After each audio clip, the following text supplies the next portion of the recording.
Okay. Good evening, everybody, and welcome to the last night of the 2026 budget work sessions.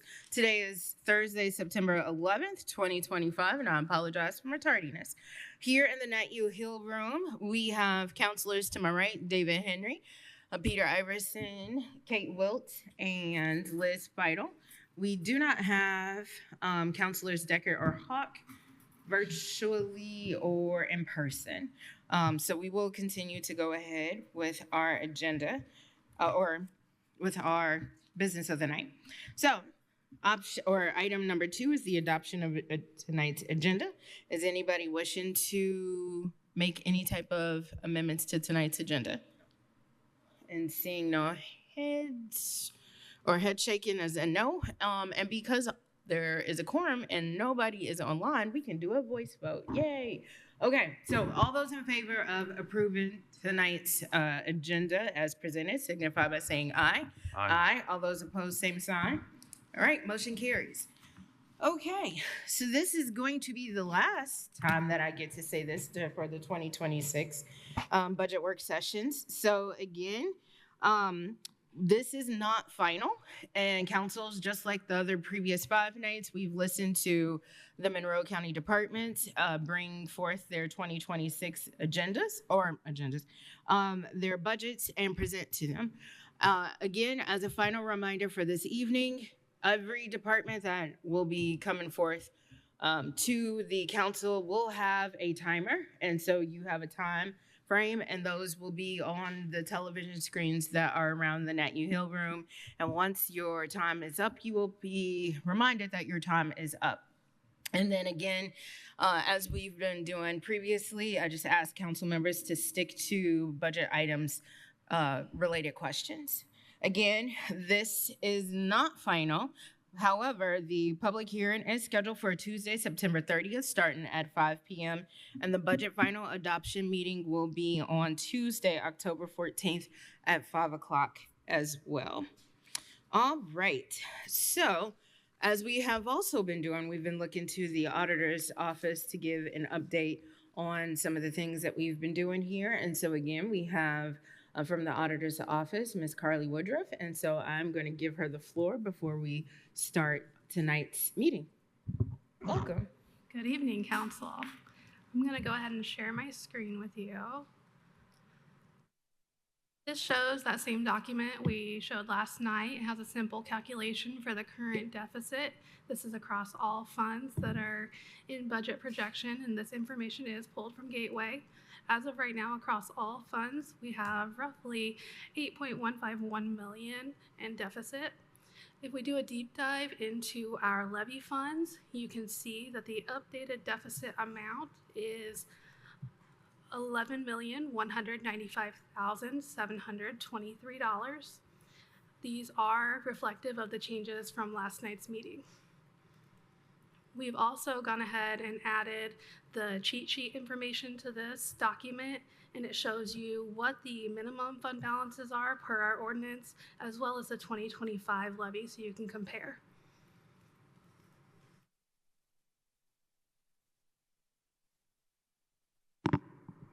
Okay, sorry, I'm trying to plug in my computer here. Does anybody have any questions for Ms. Woodruff? No? Okay, seeing none. Did you have anything else to add to this? Unless you guys have any questions, I think we'll leave it there. Okay, doesn't seem like we do. Look at us. All right, and so we are going to go ahead with tonight's first budget presentation, which is from the Waste Reduction District, which is item number 5. Council, I move to open for discussion and review Fund 8D210, Solid Waste Management Operating, with a category requests of personnel at $1,729,850, supplies at $213,600, services at $1,236,170, and capital at $75,000 for a total budget of $3,254,620. Second. All right, we got a motion and a second, and we have Mr. Tom McGlaskin and Teresa Goins. Welcome. Thank you. As always, we do appreciate the council's time and consideration for our budget every year. I do want to take a moment for those that don't know that Teresa Goins, she's not new to us anymore, but she's our controller, been with us not quite a year. She barely missed getting to be here last year in front of you all, but we're happy to have her with us. She'll help me answer any questions that you may have. As I usually do, in the interest of time, to ensure we have adequate time for council questions, we'll just highlight some of the significant budget items that have changed or are new from the previous year. So start with the personnel services category. This year, we do have proposed in the budget a 3% cost of living increase for all our employees. We alternate between a percent and a flat increase. 2026 would be a flat increase year for us. So we take that 3% of the median district wage, and I believe in your spreadsheet shows how that broke down between salaried and hourly employees. And I do believe that is in line with what the county is considering doing for its employees for 2026. The other personnel services line I did want to highlight is our health insurance line. That's a line that for a multitude of reasons has, the budget's kind of spiraled out of control, and it has been over budget for a few years based on what our premium costs actually are. So we're looking to start to rein that in, and did propose a significant decrease. I'm comfortable that based on what we're hearing with regard to health insurance premiums and what we're getting from our benefit administrator, that we'll still have sufficient funding in that line for health insurance benefits for employees in 2026. Moving on to the supplies category, there's a number of small, I guess, decreases in there and some increases. A lot of that is, done in an effort. Obviously, we're all, impacted by Senate Bill 1 and, the revenue impacts that's going to have moving forward. So, we worked with staff to try to really rein some things in and cut some corners where we could. And so you'll see a number of small decreases throughout that category. And the services and charges category, do want to highlight line 3185. This is a new budget line for us. It's a community grant program that we're proposing. Our board requested that, and excuse me, we were able to find $20,000 in the budget next year that we thought we could make available for a community grant. That is something that the statute does empower districts to make community grants to both public and private sector entities, provided that that the funds go toward things that are in line with the mission of the district. So we'll work to develop that grant program in short order so that we can get that out and get those funds distributed early next year so that the recipients have time to spend that money before the end of the year. I did also want to note, we did have a $5,000 increase in our advertising line, and that is specific to, you might recall or know that we do, every year we do something in observance of Earth Day, and what we've done the past couple years and anticipate doing next year is selling compost bins and rain barrels or making those available through a vendor. It's not a revenue source for us, but we did a substantial advertising campaign on that this year, and it doubled our sales totals from the previous times that we've done that. So we thought that was really successful and wanted to continue that next year. There are also some changes in line 3942 and 3943. which has to do with our hauling contracts for the materials that we collect at our recycling centers. We did enter into a new contract arrangement with a new vendor in June of this year, Runkey Waste and Recycling. We've also made some operational changes that we think are going to significantly reduce the number of hauls that we need to make from our facilities. So substantial decrease in those two lines.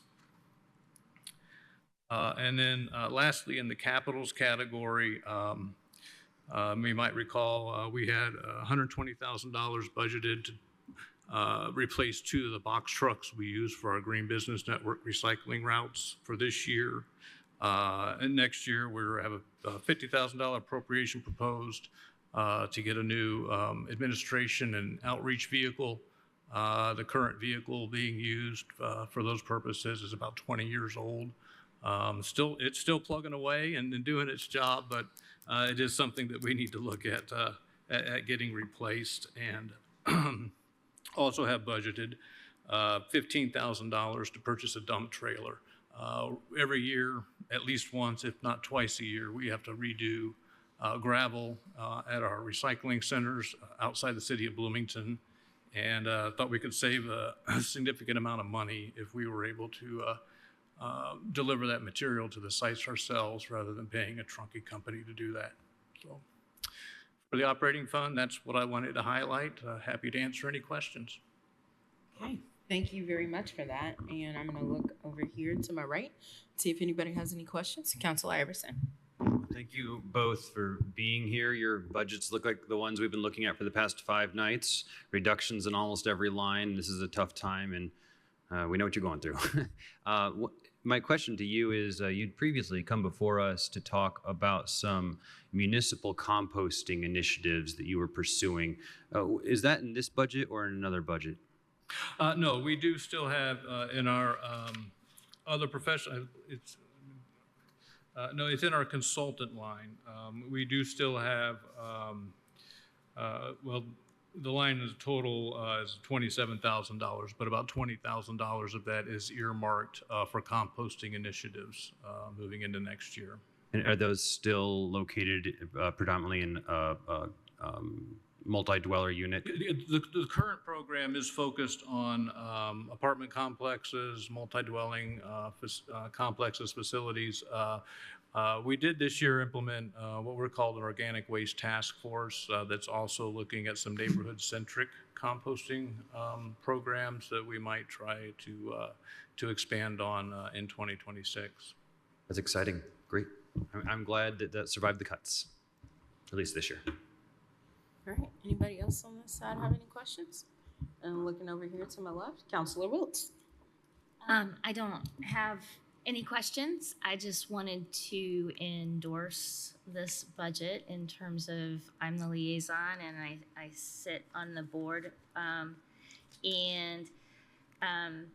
The board has reviewed all of the figures as presented and fully supports this budget. Feedback, thank you. Anybody else have any questions on this line item or this budget item? All right, and we are still not joined by anybody virtually. We can go ahead and do a roll call vote. So all those in favor of moving this budget item moving forward signify by saying aye. Aye. Aye. All those opposed, same sign. All right, motion carries. Now, next up is item B. Council, I move to open for discussion and review Fund 8283, Solid Waste District Debt Service, with a category requests of personnel and supply lines each at $0, services line at $308,445, and the capital line at $0 for a total budget of $308,445. Second. All right, what would you like to add to this?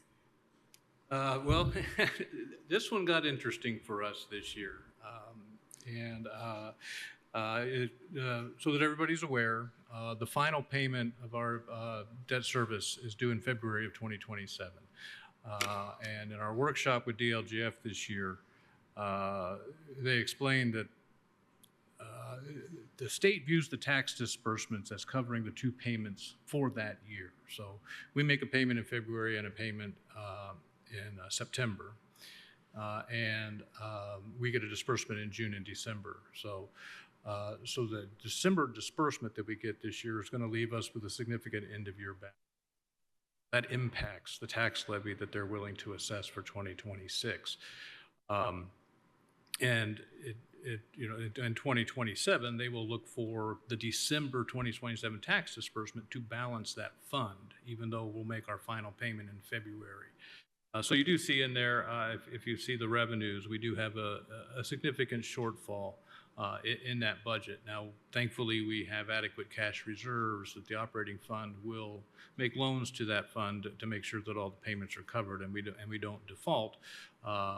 And we'll probably have a similar scenario as we go into 2027 with the caveat that the tax levy for 2027 should be set so that the December disbursement would balance the fund. Okay, thank you. Council members, looking to my left here and seeing if anybody has any questions. Okay. Councilor Iverson. I'm really glad that we're having these conversations now instead of facing potential actions that could potentially lead to a default at the very end of this. I mean, this has been going on for a long time. We're not going to default with 3 payments to go. No, no. So thank you for bringing this to us. All right, and seeing no more questions on this item, again, all those in favor of moving forward with this particular item's budget line here, signify by saying aye. Aye. All those opposed, same sign. All right, motion carries. Next up is item C. Council, I move to open for discussion and review Fund 1215, Solid Waste District Non-Reverting Capital, with a category request of $0 in each of the 4 categories: personnel, supplies, services, and capital, for a total budget of $0. Second. Okay, and what would you like to add to this?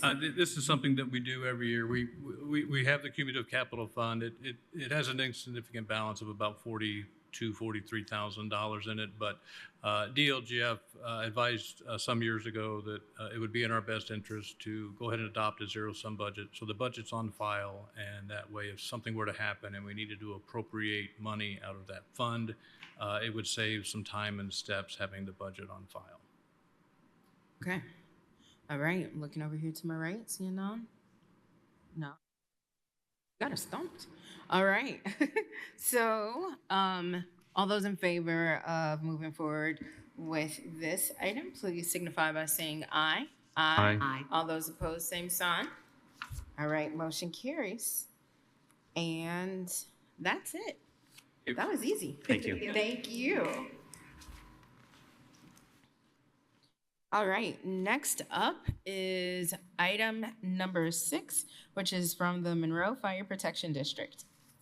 Council, I move to open for discussion and review Fund 8603, Special Fire General, with a category request of personnel at $15,986,485, supplies at $513,750, services at $1,197,920, capital at $0, for a total budget of $17,698,155. Second. All right, we got a motion and a second, and we have Chief Dustin Diller and Lori Robinson here. Welcome. Hello. Good evening. Thank you for having us. Hold that a little closer. Okay. Does that work? All right. Thank you, everyone. Appreciate the opportunity to come here, a few times a year and talk to you about some of the things that we're doing down there at the fire district. First thing I wanted to open up with is the last few budget sessions we have talked about building a fire station in Washington Township. As you all know, it is now open. We are ecstatic. Thank you for attending that open house that we held, and I am so glad that that project is behind us. With that said, the fire district serves roughly 50,000 of Monroe County citizens about 20,000 of the housing units, and 317 square miles, which is about 77% of the geographical area in Monroe County. So we've got a diverse jurisdiction, and we love what we do. Into the budget on the general fund. First change is we have an actual 5% cost of living adjustment. And the reason for that is that it's part two of two to try to catch up and mirror those salaries with the city of Bloomington. Last year at budget time, we actually were having one of our budget work sessions at the fire district. The Bloomington Fire Department negotiated a new contract with their firefighters in which they saw a 38% increase in salary. The timing was difficult. We did everything that we could to close the gap, and we're trying to close that gap further this year. So the 5% does a portion of that. Another portion of that is an increase in the officer pay. The way the fire district pays its officers is they all receive the first class firefighter salary, and then on top of that, they receive a stipend for their rank. Bloomington, on the contrary, has a salary set for each of those positions. So all we've done is take our stipend, take our base pay, keep that as close as we can. And we know by doing the math and our firefighters discussing and sharing with one another that if we're in the $5,000 mark, the take-home pay for a district firefighter is that of a city of Bloomington firefighter. So we're happy with where these salaries land, and we'd like to get through this second year of those increases so that we can get back to the norm, if you will. One difference with the fire budget this time around, we have a few fewer fire chiefs. This budget presents a permanent elimination of one of the assistant chief positions and a temporary reduction in the battalion chief positions due to vacancies in our current organizational structure. We don't have anyone currently ready to fill those positions. There's no reason to tax our taxpayers and hold that cash. We want to release that back in this budget. The assistant chief position is basically restructuring. Since the merger, when we merged, there was a lot of front-end work that had to happen, and we have wavered through a lot of that. And we have a vacancy that we would like to go ahead and remove from the budget. Now, our 5-year phase-in through the mergers would have included an additional 6 firefighters this year. We're holding on that for a couple of reasons. One, we've all talked about Senate Enrollment Act 1. I don't need to go into the specifics, but there's a lot of uncertainties. But 2, we've also applied for an Assistance to Firefighters grant for up to 12 firefighters, which if we were to go ahead and preemptively hire these 6, turn around and receive the grant, we would have to hire additional firefighters on top of that, which could project a longevity issue for us. So we're holding on that until we get word on the grant and we learn a little bit more about the impacts of the fire district on Senate Enrollment Act 1. Part-time, there's a reduction from 15 full-time equivalents to 12 full-time equivalents.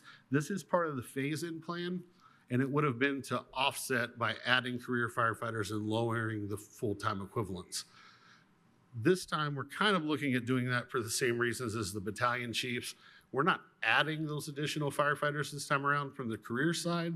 However, we have so many vacancies currently in our full-time and equivalent positions due to the massive hirings last year. Last year, we had an 11-person recruitment class and a 14-person recruitment class. So we depleted those full-time equivalent positions. Those are job share jobs. So of the 15, that's actually 30 individuals. We do not have the 20 we need to fill that up. So we want to remove 3 of those full-time equivalents from the budget in 2026. Due to these changes in cost in the salaries and benefits, there are a lot of correlating lines in that first category that you see reductions in. There's less Social Security, less Medicare. That is not that we're cutting that out. We simply won't need it with the reduction in the salaries. Holiday pay, that includes Easter. Easter is not currently on the fire district's list of holidays, and that is something that our union brought forward requesting we add. So that would actually bring our holiday list up to 10 holidays, or I'm sorry, 11 holidays from the 10. You'll notice that there's a large increase in the perf. Kim, if my mic keeps cutting out, just let me know, because I keep hearing it and not hearing it. Budget cuts. It's part of it. And so you'll see a significant increase in that perf line. That's the employer contribution. So we had the 5% cost of living adjustment, which impacts that line, but also the state employer contribution requirement went up a full 3% from 21.5 to 23, or no, 20.5 to 23.5%. And that's of the entire certified salary. Our volunteer contract, it's small, but I just wanted to bring this up because this is something that's always been important to me. Just like our full-time equivalent positions, we depleted a lot of our volunteer ranks through the mergers, the hirings, and the various changes that we made. We are slowly getting that built back up. And a lot of those positions are non-emergency responders, but we have folks that are coming in and helping us with community events. They're helping us with scene support. They're helping us with fire prevention details. And it's definitely been a huge benefit to our communities. So again, small increase in the budget that we have, but it's something worth noting. That are the changes, the large changes in the personnel categories. In the supply categories, you'll see a reduction of 10% and in the fuel category. That's based on 2024's actuals and 2025's budget having a spread of $50,000 with 2025's budget trending in favor of the decrease. Several years back, we increased that line significantly because fuel costs had gone absolutely insane. Hopefully that doesn't happen again, but it's time to kind of right-size that category and get it back where we feel it's needed. Small reduction in hazardous materials mitigation, again, based on our actual expenses. And without adding those 6 additional firefighters, the collar guard supplies can be reduced as we'll need less Class A uniforms in 2026. Our seminars and training, we have a new assistant chief of training who just took the position at the beginning of this month. And we are going to be focusing a lot more on internal certification courses in the future. We kind of pivot back and forth. It's good to go outside, get training, bring it back. But if we continually are going outside, you just don't have the time to bring it back and execute it the way you want it to. So in 2026, we plan on taking a lot of what we've done in 2025 and spreading that amongst all of our members. General insurance, we still don't have the exact estimate, but just like last year, we believe the worst case scenario for our general insurance is a 10% increase, and that's based on estimates provided by our provider. Unfortunately, we renew all of our insurances January 1st. They don't like to give us the actual quotes until 60 days out, so we always budget this with our providers giving us a best guess in their professional opinion. Workers' comp, that has been a difficult one for me. And the reason for that is when Perry Clear Creek became Monroe Fire Protection District, we went from having about 15, 20 employees to having 110. Well, they look at loss trends over a 5-year period. So initially, our workers' compensation was super cheap because they're looking at losses from a 20-person organization. Time is catching up, and we've only got one of those years left on there, and we keep seeing that increase because of that. Percentage-wise, we're not seeing more injuries and whatnot. We're basically going through this phase of change there with that sliding scale. And then again, similar to what I mentioned earlier with the realignment and reorganization of our leadership, there are a lot of things in this services category that we've been able to adjust and mitigate after these large mergers as well. So there's several lines there that you'll see changes to within there. So I kind of went supplies and services clumped together, but all in all, no true major changes. That's all that I have prepared for the general fund. Okay, thank you for that. And I'm gonna look over here to my left to see if anybody has any questions. Okay, I'm gonna look over here, and I already saw a hand. Counselor Iverson. Thank you both for being here today. And like I said, with the Waste Reduction District, you can tell we're all in the same boat with the number of lines that you've reduced or kept flat. So we're all in the same boat here. Well, let me make another observation. Your 4B is really healthy. Kudos to you. It's tough to do in these environments of uncertainty, like you said. So it's nice to see that big operating balance projected for the end. So well done. The first question I had was in the ones in your personnel lines of medical services. We're really proud that we were able to get some more, things out there for EMTs and help you get to those calls first and everything like that. How is that going? I know we tried to get some more vehicles out there to help you guys or help your folks get to those calls. So I just wanted to talk about that.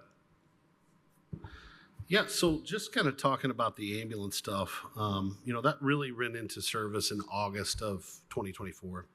And from August 2024 to August of this year, we had a total of 1,089 ambulance responses. 623 of those were true blue ambulance transports. 623 of those were some type of actual medical need. 453 of those resulted in a transport. We were canceled en route 196 times. We stood by at special events 228 times, and we did 42 public service events with those ambulances. That's with one of them staffed 24/7. We have a second one that we stand up for sporting events, high call volume times, nights and weekends. And then we have the two additional. One of the coolest things that I have seen us do with these ambulances, obviously the 911 stuff is super important, right? But every local high school contacted us this year to have our ambulances at their sporting events. We're there every Friday night at Edgewood, Bloomington South, Bloomington North football games. And the interaction that we've had with the community in those locations has been probably the most rewarding to me of the whole ambulance project. Obviously, we've had a handful of calls that were very meaningful, but just seeing people see us there and be happy that we're there is pretty cool. On that medical services line, that is actually for our physicals. So our firefighters are required to do annual healthcare physicals because we're hazardous materials technicians. And that small increase there is for additional personnel. We actually have a group that we have been contracting with the last several years out of Indianapolis. They're used statewide. They're called Public Safety Medical. We pay them to travel down here, and then members of our organization cost us about $150 per physical. So we're able to get our auxiliary members, our board members, our volunteers, and everyone in that medical services line. So thanks for bringing that up. Well, it sounds like a good return on investment from, it's amazing to think about if we didn't have those ambulances out there trying to respond to those calls. My final question to you is on the PPE line. I know last year you came and talked to us about how important that is for the first responders. And I just want to make sure that, we've got folks outfitted as appropriately as possible. Yeah, we actually just completed a very large gear purchase. We found that we have a new quartermaster, and several of our firefighters were lacking their secondary pair of gloves, which meant if they went on a fire, they were using contaminated gloves on that second fire. So we just purchased 100 sets of gloves, and he's been issuing those out over the last several days, so we get those out into our members. But no, this budget line in the cumulative fund is significant towards the progression of our PPE replacement. We are bound by NFPA to replace that gear at least every 10 years. What we're trying to do is replace one of our firefighters' gear every 5 years. So they have a 5-year-old set that becomes their backup set and a new set of gear with the latest, greatest technology. So this cumulative fund definitely takes care of our people as far as PPE. Great. And Madam President, I just realized that I skipped a budget up ahead, so I apologize for asking about the wrong budget. Yeah. I won't talk about it then. It looks like the same thing on the sheet. Counselor Henry. I'll stick with this budget. Please and thank you. There you go. Thank you, Chief, for being here. And again, it was good to see you this morning at services for September 11th. And I just thank all the fire service in our community. This is a solemn day for the fire service as well as our country here. So I want to focus on just the overall structure of what you've done here to preserve what you have and to acknowledge that some of the positions that are not being filled are not layoffs or reduction in service to the community, but it really is just structural on paper here as to how you're moving some stuff around. My question is really, if we're holding staff as is and you're working through that, what, if any, impacts do you see on the overtime line to cover down if we're kind of basically freezing or readjusting staff here?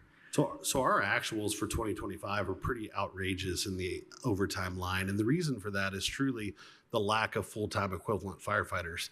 Traditionally, we have those individuals as floats, if you will, so that when individuals are off, we can shift them around and provide that coverage in the stations with minimum staffing. But we've lacked that this year due to those massive hirings on the full-time side.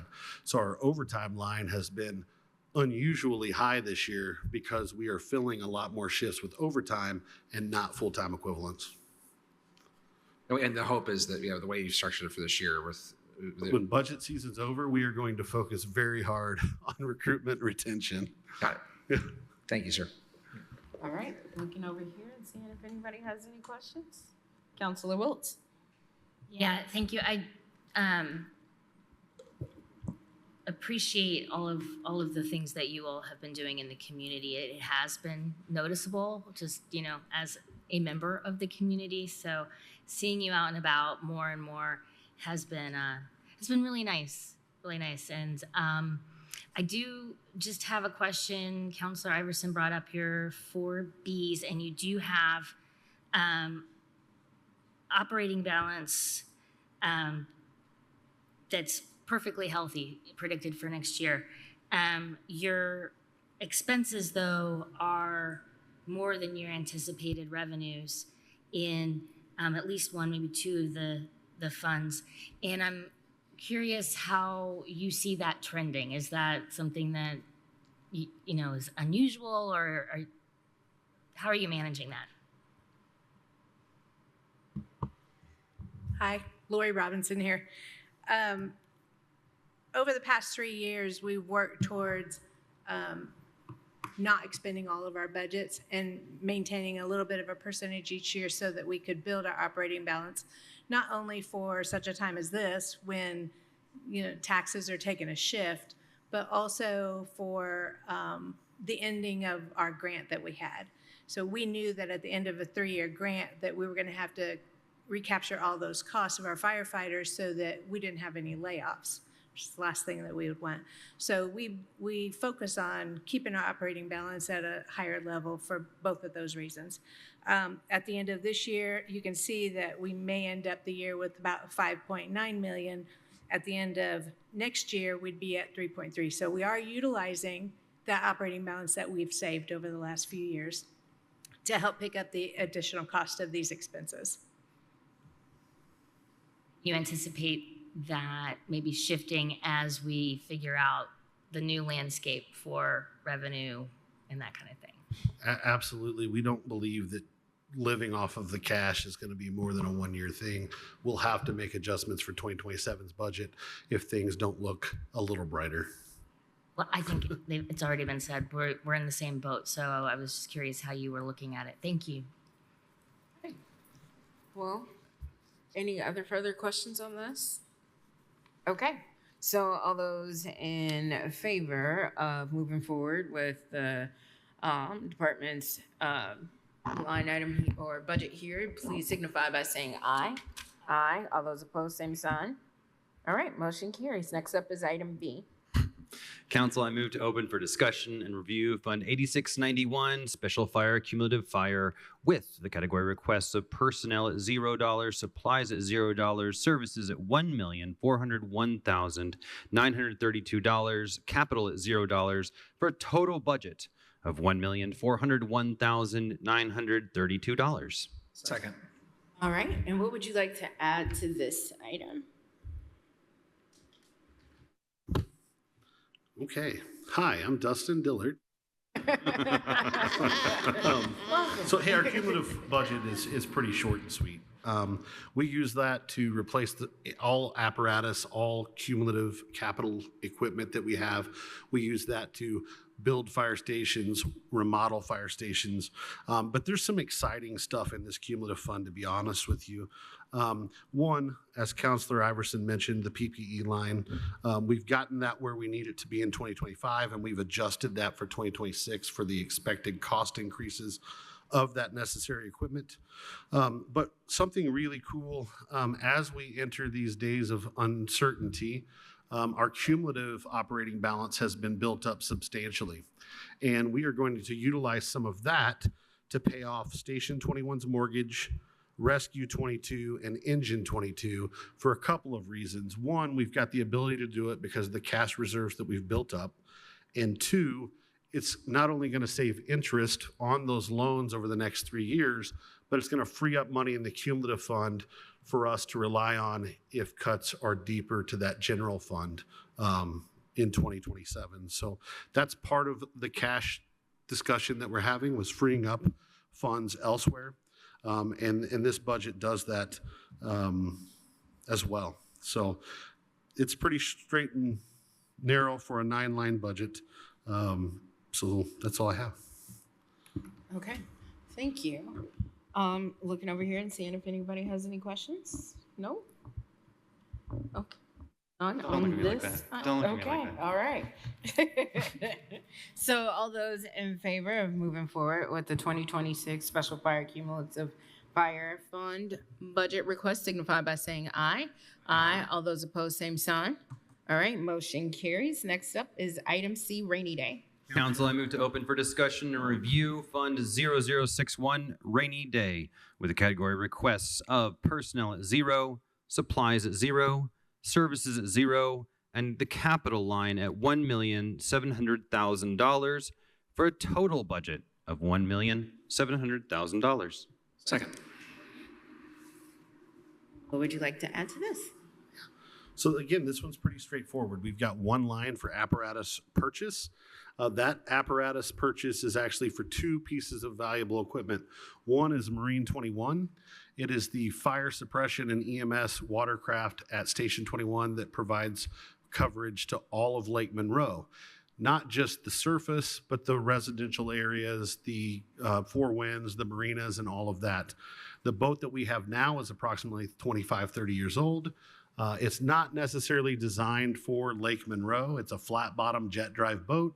Every time we take it over to Cutright to extract a hiker from Hoosier National Forest, we're pulling things up into that jet and requiring some form of service. So this piece of apparatus would be a 50 to 60 year haul with outboard motors that we can replace or run with one down. So they're double outboards. If one goes down, we can still operate with one.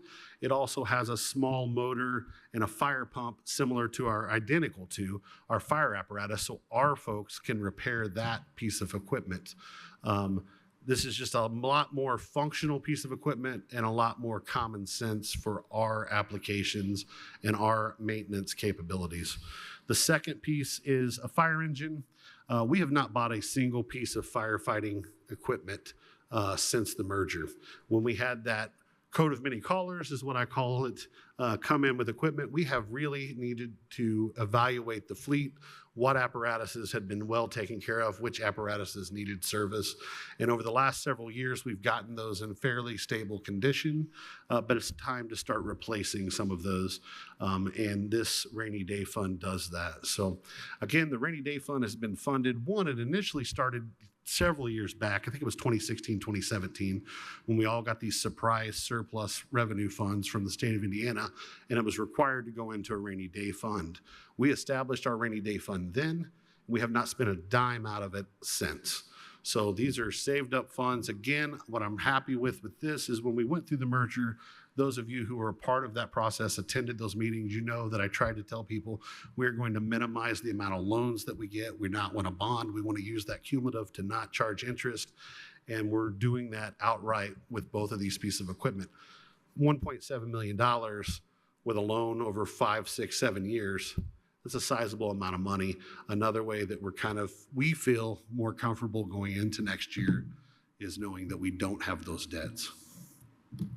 Okay, thank you for that. And I already saw a hand raised over here, so Councilor Henry. Thank you, and thank you for that. And I just want to maybe double stomp or echo what you just said about the use of this fund as opposed to borrowing money on a bond on interest that we're paying into the market and then using it to buy the capital purchase. I mean, this is incredibly responsible what you're doing here. And I think this is a message as we think about our comments this evening, as we start to wrap up our 6 days, about how we're using bonds versus the rainy day and the cash we have. So thank you for that. And that's it. Okay, Councilor Iverson. I don't have it in front of me. What's the cash balance on this fund? 3.5 million. I'm looking over here to my left to see if anybody. All right. So all those in favor of moving forward with the department's 2026 rainy day fund budget request signify by saying aye. Aye. All those opposed, same sign. All right, motion carries. Well, we appreciate it, and I always appreciate seeing Station 22 right down the street from my house, and we appreciate everything y'all do. We will relay that to them. And real quick before I go, just a couple things. We're going to be at Fall Festival with the fire safety trailer tomorrow for Kids Day. Saturday, we're going to be at Kroger South with the Hoosier Hills Food Bank, raising funds and getting non-perishable food donations. Bloomington Fire Department will be at the East Side Kroger doing the same thing. So if you can make it out to either of those, that would be wonderful. And then Sunday, we're at the Wonder Lab. So lots going on this weekend. What time are you there on Saturday? 10 to 2. Okay, all right. Thanks for bringing the crew. Thank you. Yeah, so it's 9/11. We always get dinner and go out to the memorial, and we go in the morning to the service and we go in the evening. And also, one of our firefighters was eating downtown tonight, saw my truck and said, "Hey, I'm going to stop in and see you work." So he's back there too. First time ever. Thanks. Well, thank y'all. Have a good night. All right. Next up on the budget train is item number 7, which is the Youth Services Bureau. Council, I move to open for discussion and review Fund 1114-0166 Lit Special Purpose YSB with the category requests of personnel at $2,084,483, supplies at $67,900, services at $135,650, capital at $20,000 for a total budget of $2,308,033. Second. Right, and welcome. We have Judge Harvey, Vicki Thievenow, and we have Vanessa Smith. Welcome. Thank you. And you can go ahead. Okay, good afternoon. I'm Vicki Thievenow. I think last year I told you it might be my last budget hearing. I wasn't right, but this will be my last budget hearing. And I just want to remind the council and the public of a few overarching things that I want to be sure we don't forget. First of all, YSB generated over $1 million last year in per diems, and we project we will again produce over $1 million. This money all goes to the county general fund and is used as needed by the council. So that is money that is not part of this budget. Second, the lit special purpose budget, which is what funds us, and with the exception of grants, that is our only funding source. It was why it was initially started.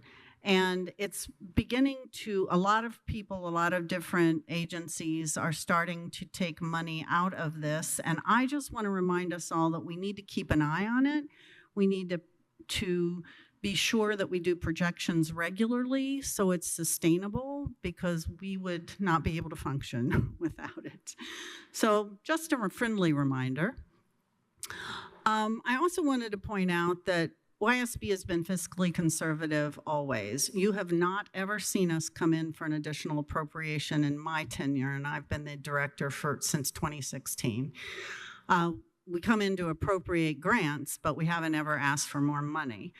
So it's really hard for us to cut much because we also flatline most years.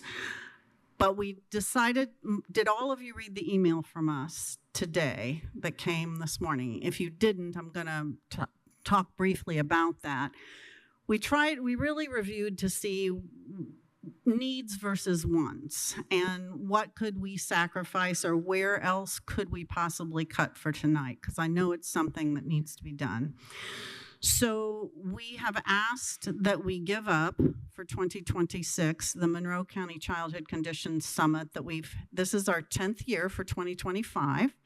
We are going to have it. We're excited about it. It was Judge Galvin's baby, and I have asked him about how he feels about this, and he knows that this is a proposal this evening and is supportive of the necessity of these kinds of things. So we have asked to, beyond what was submitted originally, that we cut funds of, well, totally it would be $12,000, but 4 of those we're asking to put in our part-time line item, part-time hourly. And that's because we have to meet the needs of the youth. And the needs of the youth include, we also have to give our full-time people vacations and days off. We have sometimes a high census that requires, we always have to meet our ratio, so sometimes it requires a 3rd part-time person to be present. And we believe that takes priority over a summit. So that was the amendment today that we proposed to you. And last, good news, we found out just before we came over here that we were given our Runaway and Homeless Youth Grant from the federal government again. It was renewed. I was a little worried about that. And we have $182,000 that funds 2 positions that we'll be able to have for this next year. So I know, sigh of relief there. Yeah. Vanessa Schmidt is going to go into a little more detail about our budget, and then Judge Harvey will wrap up. Thank you. Good evening, Council. So like Vicki mentioned, in the O1s in our personnel category, the only increases you'll see to that are due to the COLA raises, in addition to 7 step increases for the full-time positions. And like mentioned, the $4,000 that we're asking to be placed back into part-time so that we can meet the needs of the youth, meet ratio, and provide time off for those that are full-time and have benefits and become ill. And so those are the only increases that you will see in our O1s. In our supplies category, there are increases to our fuel and food lines. Those are due to inflation. Therefore, we tried to make other reductions in the supply lines that we were able to. Those are only increases in that area. In the services category, in the O3s, as mentioned, the budget amendment you received reduced the overall MC3 funding by $12,000, in addition to other line reductions. With that $4,000 going back into part-time, we were able to decrease the O3s by $9,000 overall. And then in the O4s, you'll see no changes in our capital line items. And again, as Vicki mentioned, those per diems are returned to the county, into the county general fund. We were allowed to keep those capital items and promised that by the council many years ago for our computer and furnishings line, because when residents break computers, when they break furniture, we are not able to wait to come for additional appropriations to replace those items. They're often safety concerns such as cameras, door locks, things like that. So outside of those COLA and step increases, the only increases that we're asking for are to the part-time line, fuel and food. We have scrutinized our entire budget and offset those costs wherever we could, including that MC3 summit, which was a hard decision, but we do believe it's the right decision. And just to kind of add on to Vicki's introduction, we were able to educate in 2024 over 35,000 children about the dangers of running away, Safe Place program, and the YSB services that we offer, in addition to around 11,000 adults. And we were able to provide direct service to over 320 youth in 2024. So as always, we just want to thank you guys for your continued support to help us meet the needs of youth in crisis.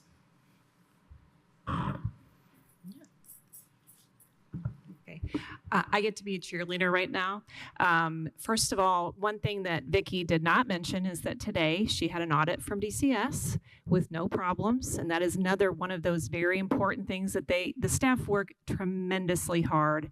And in the short time that I have been at the helm on the juvenile court, all I have seen is Vicki being very worried and then not having any problems afterwards because she's so conscientious and because her staff is so top notch. I do want to also just point out the value of the services that U.S. or Youth Services Bureau gives to this county. I think you probably know that. The Safe Place obviously is an important piece. These young people are at risk on a variety of levels. The truancy termination project is extremely important, has been very successful. It's grown from a one school pilot to, I don't know how many kids you serve in that program right now. 100 last year. How many in the first year? Like 30. I don't remember. So few. I mean, I recall, but it was just kind of off the ground. But it has been extremely successful and really diving deep into the reasons that children are truant and getting them back into school. They serve young people who don't have any place to go in terms of DCS, maybe a short-term stay, maybe on probation side, that ordinarily and otherwise would be out of the home or at least away from families. So their success is dependent upon staying in the community. I've just been extremely impressed with this program in the short time that I've been here at this in this role. I think the county owes a tremendous debt to Vicki Tevenall, having this being her last year at this role. She's tremendous and has done a fantastic job. So, thank you.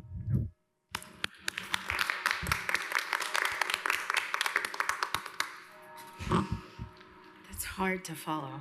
It's really hard to follow, and it actually kind of makes me a little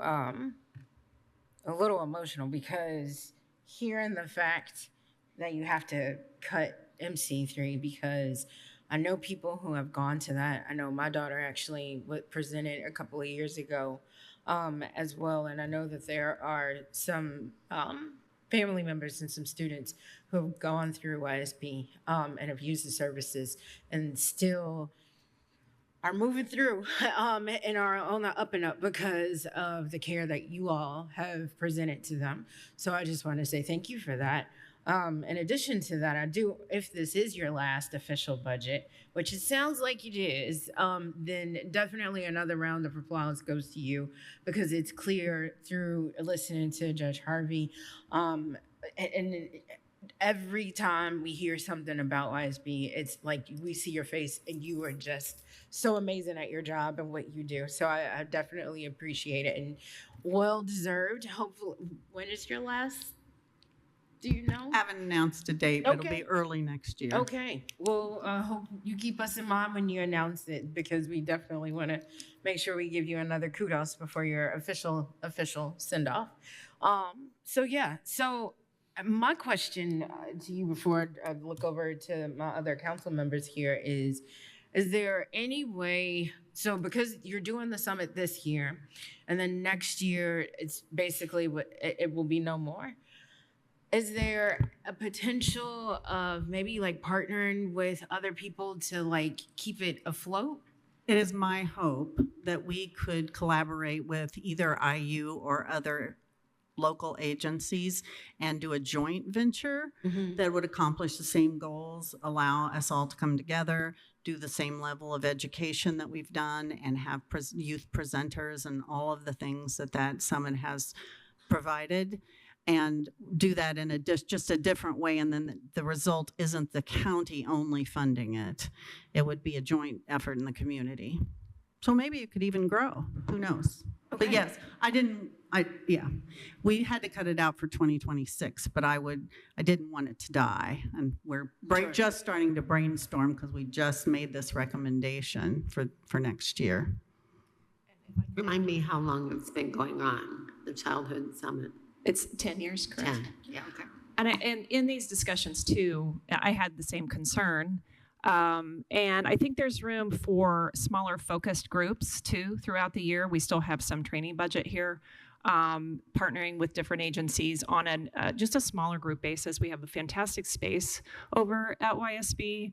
We can bring lots of groups in on smaller levels and still hopefully provide some of the really valuable training. So I don't think it's off the table. It's just in the form that it's in now, and the cost, I think, is, they reevaluated. I guess the only other thing that I would add to that, I'm just brainstorming off topic here, because we're always talking about city-county like collaboration and creativity. And one thing that I know in mind is that the city has the Commission on the Children, or it's the Commission on the Status of Children and Youth, and they have the whole council chambers that I know that people have used before for summits. There was a summit there this morning for young Black males. From all the school corporations there. And so I'm really hoping that there is a way that if the powers that be could really kind of get together to really continue to do that, because I just know that that is something that's passionate for you all. Definitely passionate for me to continue to see how we can make that happen. So I'm willing to think of all the ways that we can brainstorm to make sure that we can continue to do that. Well, we might invite you to a little brainstorming session then when that starts next year. Okay. Thank you. Pencil me in. All right, now we'll stop yapping and I will look over here to my left to see if anybody has any questions. Councilor Wilkes. I don't have any questions about the numbers. I appreciate the work that you've put into this.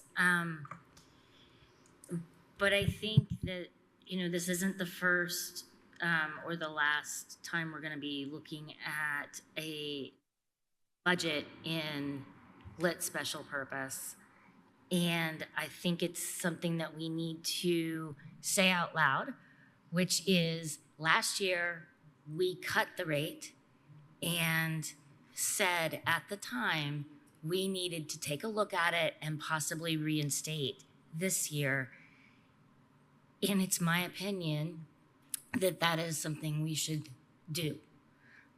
This isn't the time to get into that necessarily, but since we've opened a budget funded entirely by lit special purpose, and given what else we are going to be looking at tonight, I just wanted to get that out there and just put my thoughts out so that maybe we can follow that up with whatever needs to be done. I know doing the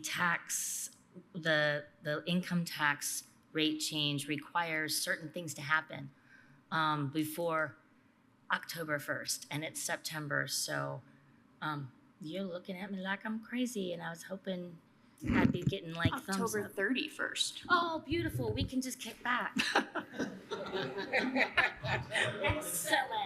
Excellent. October 31st? Oh, okay. Still stands. I think we should be looking at that for this year, this coming year. Right, looking over here and seeing if anybody, Councilor Iverson. Well, this is quite an emotional day. It's really wonderful to see you here. It's really wonderful to be able to go through this budget and talk about all the wonderful things that you all have been doing and most certainly will continue to do. My one regret is that Marty Hawk can't be here tonight. She is, after the judge, is your #1 cheerleader.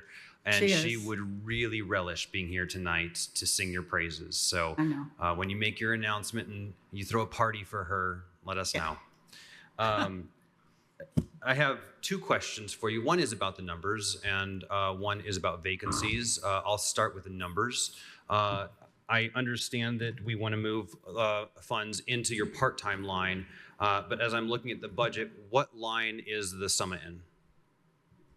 It's not a line item. It's been paid out of both professional services and travel and training, depending on whether it was, we have to pay the convention center, we have to pay the audio visual people. So there was never a line item for it. We spent $12,000 to $15,000 over the last 10 years every year for the summit. It came out of different line items. So we took 6 out of travel and training and 6 out of professional services via our email today, in addition to what all we had submitted. So that would be the answer to that. 30013 and 30028. Kim? So it's 30013 for professional services, 30028 for training and travel, correct? Yeah, I have it on the screen as well for you. I need a lot of help. She's great. She keeps up. Yeah. My second question is on vacancies. I know we just got an email from you requesting to fill a position. How are things going over there? The clinical coordinator? Yeah. That's a tough position. It Yeah. requires an LCSW, and usually by the time people pass that test and are doing it, not very long after, they want private practice because it's more lucrative. We actually have done some interviews and are feeling pretty good about filling that position. Good. And you will find that we get counselors, often fresh out of school, not always, and they want to do a couple of years, 3 years with us to get their hours to take their LCSW test because they need clinical supervision. So the turnover is going to be in our clinical team probably consistent. Our direct care, we are so blessed. We have a handful of solid people who have been there for a lot of years, 7, 8, 9, 10 years. The direct care people live with these kids. I mean, they're with those kids 8.5 hours a day or afternoon or night.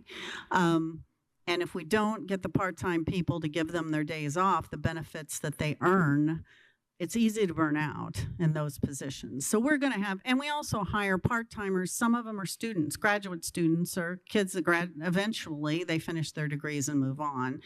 But they're good with kids. And we try to be very diverse in both ages, all the things, because we need kids to be able to relate to somebody on staff. So we will have turnover. You will see me asking to fill positions from time to time because it's just that kind of business.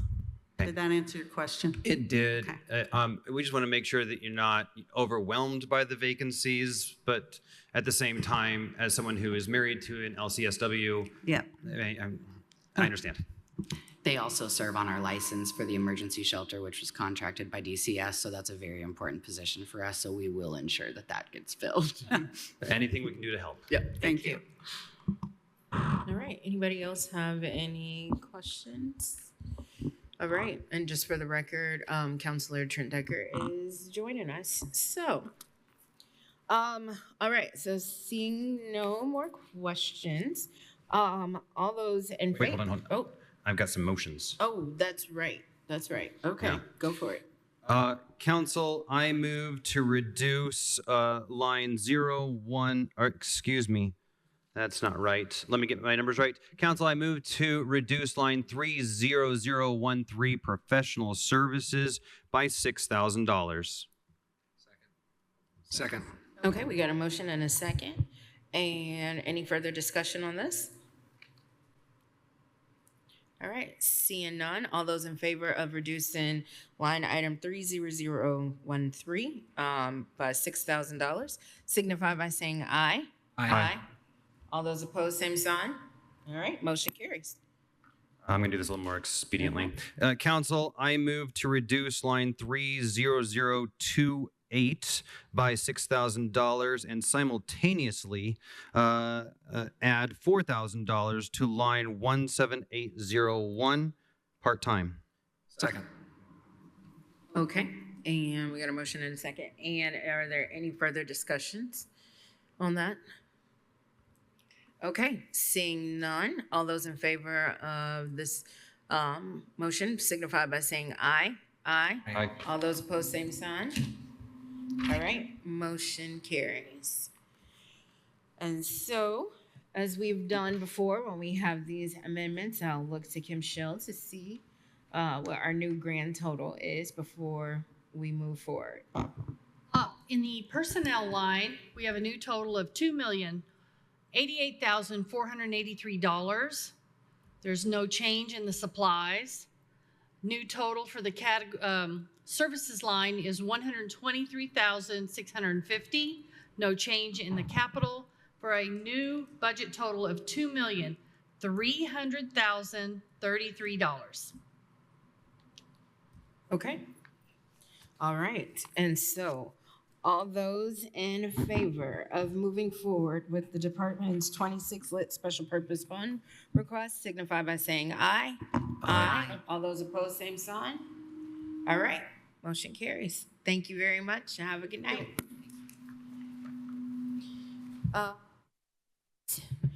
Next up on our list is item number 8, which is court services. Council, I move to open for discussion and review Fund 1000-0225, County General Courts, with the category requests of personnel at $3,521,682, in the supplies category at $32,000, in the services category at $757,404, capital is at $0, for a total budget of $4,311,086. Second. All right, we got a motion and a second, and we are joined by Judge Dekoff and Lisa Abraham. Welcome. I brought my Deputy Court Administrator, Jamie Chandler. Hello. Today. Welcome, Jamie. Our first exposure to budgets. Ah, what a time. Don't scare her away. Walk in. Okay, in our budgets this year, in the salaries, we did the 3% COLA, but I just want to remind you, if you look at it, it looks like it's bigger than 3% because back in February, I did come before you after I went to WIS and they got increased. So it looks like more than 3%, but I did take the total for this year in the 3%. So I just, it's there. Okay, and in the 2s and the 3s, I went through and looked over the last 5 years and made a lot of reductions. I barely changed, I think, anything in the increase, but I deducted quite a bit after looking that I had room to decrease, so I did do the decrease. And in lines, after talking to both Kim and Carly, I found out lines 20300 and 30004 are being removed per council. So when I look at those, I have to, already had one at a 0 in the 2, so that's not a problem. But in my 3s, the repairs, equipment, vehicle was at 2,000, so I would move that we reduce that to 0 since that line is going away, and I move that 2,000 up then into the office supplies because I can take it out of there, so it's just a movement, not changing any amount in that.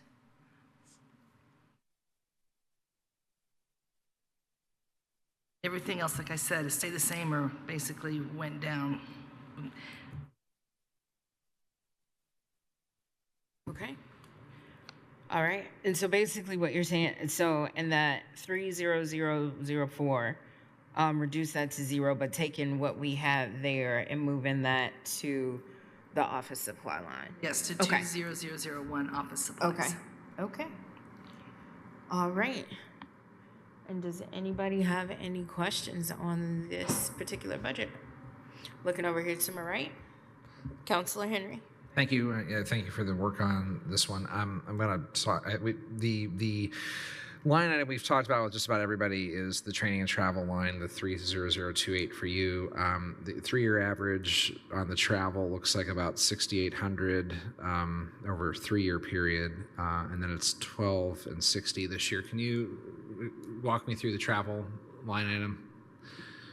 There are certain requirements that we have to meet to keep to satisfy our being able to get the adequate amount of numbers that we're supposed to get.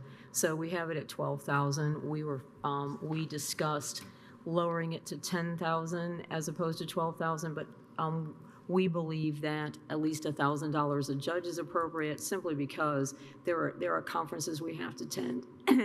And things that we have to do to make sure that we're keeping up with the law or changes in problem-solving courts or whatever it may be. So there are things we go to that, for instance, the annual conferences next week.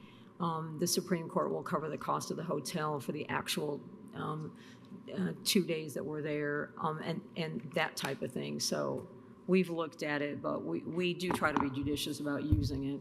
Yeah, it looks like it was about 8,000 last year, so down to 10 probably makes sense, especially if there's covering of the hotel rooms and some of this. So yes.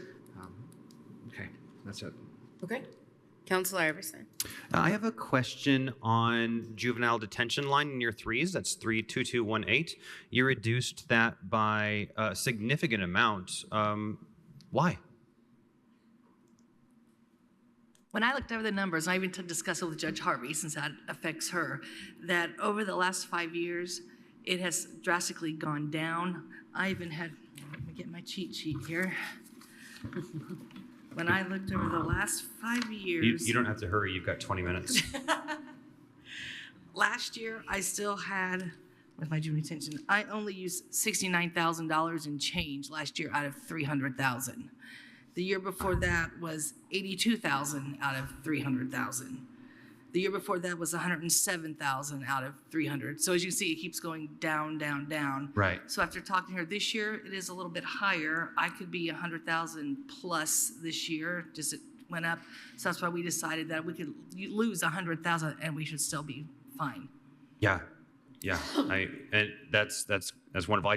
That was quite a reduction, and I just wanted to know why. I've been watching that line. Yeah.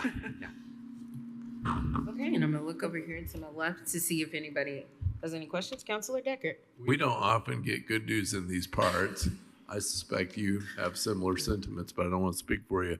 But that reduction is a reflection of something good, right? Out there in the world. Thank God. This is what the juvenile and the probation, yes. Yeah, I'd love to hear some good words for 30 seconds, maybe. I don't lean down very well. Well, I get to be a cheerleader again. This is a reflection of a couple things, primarily our JDAI program, Juvenile Detention Alternatives Initiative. It's a statewide program. Many counties are a part of it. There's a lot of work that goes into intakes, assessments, and working with young people to keep them out of detention. So while the number on detention stay is lower, the work is high. But we have a fantastic team. Christine McAfee is here. She's our coordinator. So that's one of them. It's a balance because we are always, and I appreciate Lisa's statement, like it could be higher. We don't have any control over the activities of young people, but it is also consistent with the culture that I think was started with Judge Talaferro, carried on through Judge Galvin, is that we are looking at these young people as children, and what would we want for our children who may make mistakes or take some action that they need to be held accountable for, but really the best place for them is not long-term stay in detention. It's evidence-based. We try very hard not to keep our young people in detention for very long. So that it's an effort to keep them out, get them in if necessary to protect the public and themselves. Work very hard in finding an alternative if they've been placed to get them out quickly, but also work really hard not to put them there. So it is an absolutely wonderful thing because it's reflective of the staff of the probation department and just how hard they work for these kids. Thank you, Judge. One thing I'll just say, just to fellow counselors, this has come up before, and I'm so sorry for being late tonight. But on occasion, when we look closely, we always all talk about solutions, but occasionally when we look closely at our current court system, there are things that work tremendously well if we will look at those things, focus on those things, photocopy those things, replicate those things. And I really am happy to hear something good out of this and appreciate all that. I'm pleased to present that to you. All right, looking over here and seeing if anybody else has any questions. Okay. I think we might have a amendment by Councilor Iverson. Council, I move to reduce line 30004, repairs equipment vehicle, to 0, and simultaneously add $2,000 to line 20001, office supplies. Second. All right, we got a motion and a second. Are there any other further discussion from council members regarding this item? All right, all those in favor of this change signify by saying aye. Aye. All those opposed, same sign. Okay, motion carries. And I'm going to give Michelle a moment to give us a new grand total. There's no change to the personnel. Supplies, 34,000. Services, $755,404 with a new budget total of $4,311,086.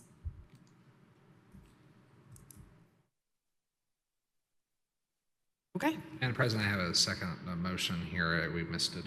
It's the training and travel. Oh, okay, okay. So if we may, councilors, I'd like to make a motion to amend account lines 30028 training and travel from 12,060 to 10,000 even. Is that right? Someone check that, make sure. Second? Yeah. Okay, we got a motion and a second. Any other further discussion on reducing the this line item to 10,000? Okay. All those in favor of reducing this line item to 10,000 signify by saying aye. Aye. All those opposed, same sign. Okay, motion carries. Okay. And so another official. Okay. Oh, wait. I saw another hand. I actually have a question that I have come up.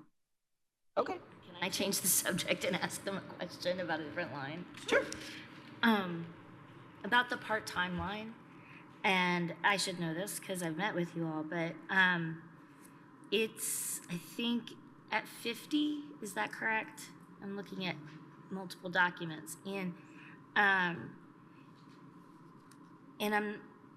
not remembering if we've talked about part-time.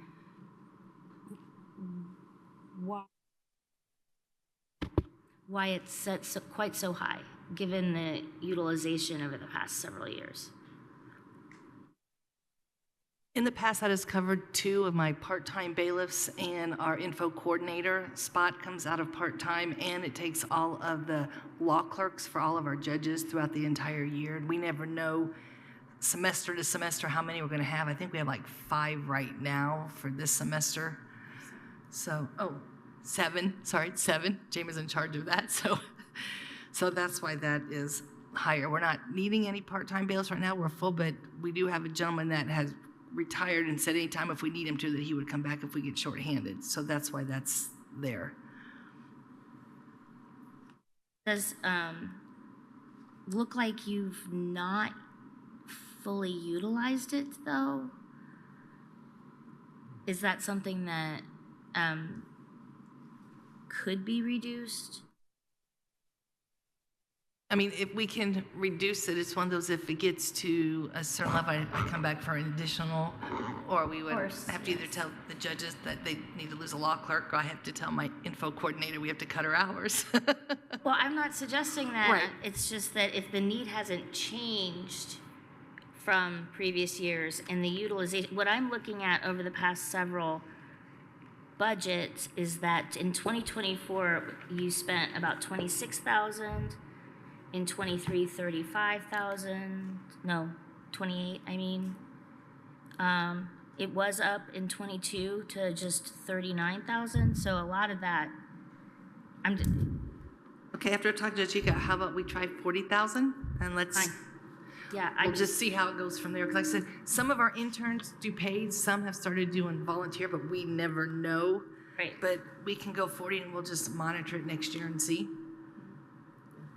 That's awesome. Okay. So do you want to do that? No, you do it. Darn it. Oh, come on. You can do that. So given that, I move that we take the part-time line down, so the part-time line 17801 down to 40,000, so reduce it by 10. Second. All right, we got a motion and a second on reducing that line item to 40,000. Is there any further discussion from council members? If you want to give me just a couple minutes, I'll figure out the new FICA. Otherwise, I can come back. Sure, that's fine.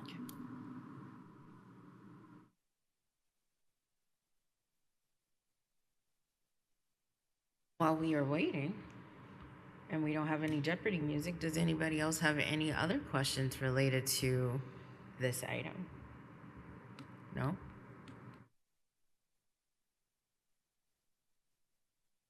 Since we do have a minute, can I just say something? Yes. I would like to just say that when Judge Harvey was up here talking about her team, I would also just like to recognize that what Judge Harvey presides over is a very difficult docket. It's a very time-consuming docket. It takes a lot of wisdom. It takes a lot of commitment, and she continues to promote the philosophy of the Monroe County court system, and I believe of this county as far as caring for people and helping them improve, especially when they're children, and realizing how important that is. And I don't think she gets the recognition that she should for the kind of commitment that docket requires, and she does it in an exemplary, caring, very wise way. And so you acknowledged that, and she acknowledged her team, but she does an amazing job for the children of this county.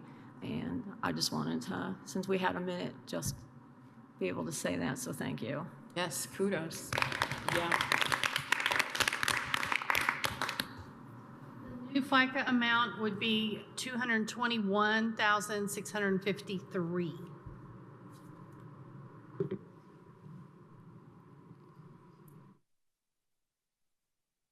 Okay. And so, all those in favor of reducing this item to 40,000, signify by saying aye. Aye. All those opposed, same sign. All right, motion carries. And then I'm gonna look to Kim again to give us another total. I'm gonna make a motion with regards to the FICA. Gotta do that. Yep. Council, I move to edit line 18101 FICA to, what is that number? 221,653. 22163. 653. 653. Second. Okay, we got a motion and a second to reduce the FICA, or to have the FICA line item to be 221,653. Any further discussion on that? Okay, all those in favor of this motion signify by saying aye. Aye. All those opposed, same sign. All right. And now I'm gonna give you the ayes. The new personnel line is $3,510,917. Supplies, $34,000. Services, $753,344. No capital change, for a total of $4,298,261.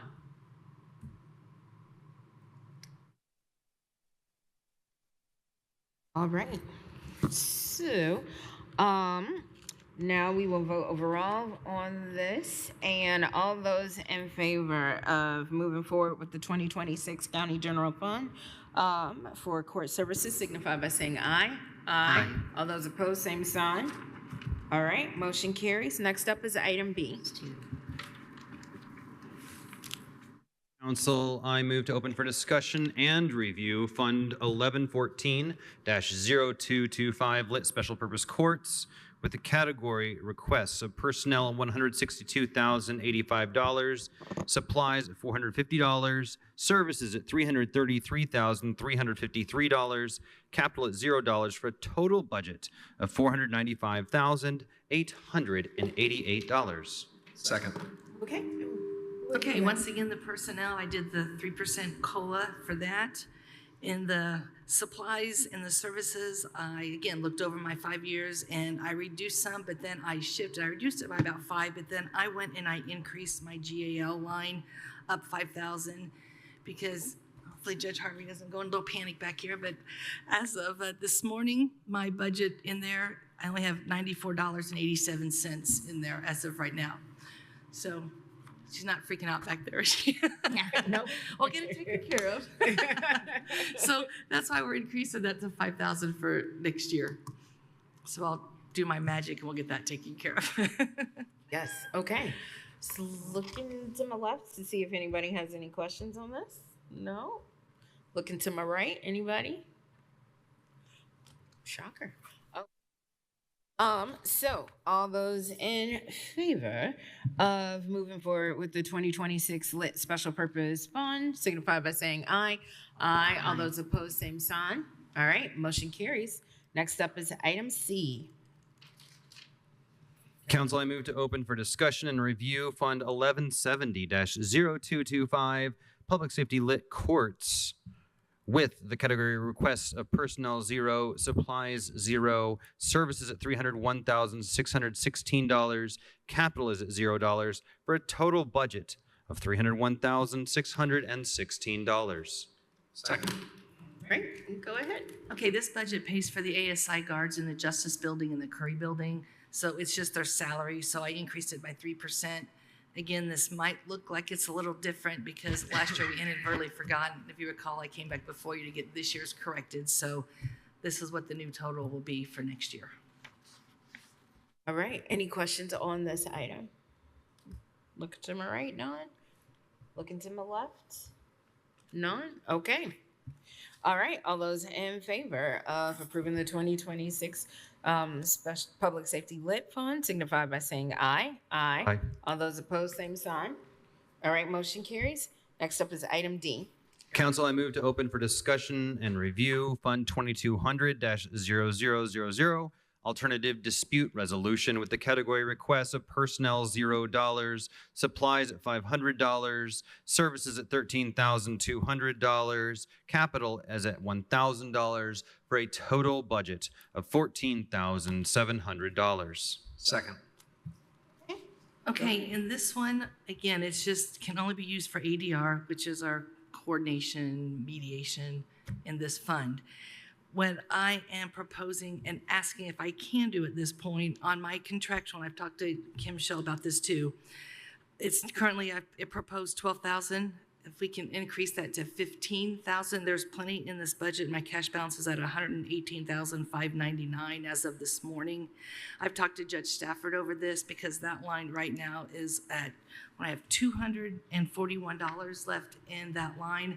And I'm actually coming before you next week on September 16th, County Council, and asking for a $5,000 additional appropriation.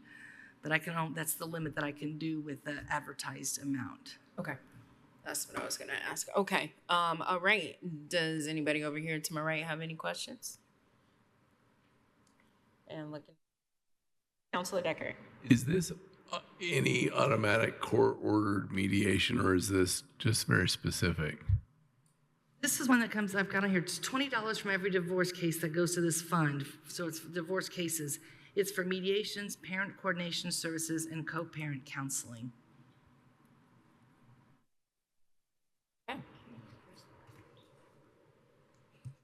Anybody else have any questions? I think Kate has a suggestion. Oh, Are those fees regulated? Like the amount? By statute, they tell us what it is, and it's Okay, thank collected you. when they file. okay. All right. And I think we might have an amendment. We do have an amendment, and that's in line 3006 contractual, correct? Right. What was the dollar amount change again? I'm sorry. I'm going from 12,000 up to 15,000. Great, thank you.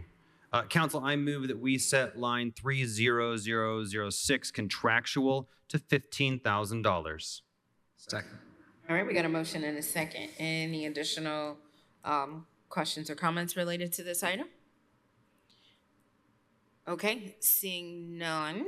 All those in favor of increasing this line item to 15,000 signify by saying aye. Aye. Aye. All those opposed, same sign. All right, motion carries. And now, Bill, for a new grand total. There's no personnel, supplies is 500, services 16,200, capital 1,000 for a total of 17,700.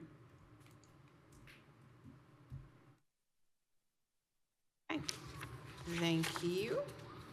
All right. And all those in favor of moving forward with the department's 2026 Alternative Dispute Resolution Fund budget request signify by saying aye. Aye. All those opposed, same sign. Okay, motion carries. Next up is item E. Council, I move to open for discussion and review Fund 2511-0000, jury pay user fees, with the category requests of personnel at $0, supplies at $0, services at $36,500, and capital at $0, for a total budget of $36,500. Second. Okay, what would you like to add? Okay, this one is set up by state statute also. It's $4 from all criminal cases goes into this budget. And as of today, I had $101,000 still in this budget. I've just kept it exactly the same. It looks like we might have spent very much this year, but I've checked into trials this morning, and I have a 5-day murder trial coming up, a 5-day level 1 felony coming up, which are 5 days, 2 trials that are level 3s at 5 days each, and 2 trials that are each gonna be 9-day trials still yet this year. So that'll take a hit. So that's why I just want to leave it in the fund. Can only be used for jury trials anyway, so. Sounds like there's a lot on deck. Okay, alrighty, looking over here to my left and seeing if anybody, Councilor Decker. I just like to always occasionally have a comment for the public's knowledge that jury trials cost money, lots of money. And so the less is more sometimes in that regard, probably on your end from a multitude of directions. But for folks in the public, every time people don't agree and it goes before someone wearing a robe with that distinguished title, that costs dollars. And we're paying for that already with whatever happens out in the street and everything else. I always like to remind the public because there's a very real component to all of this.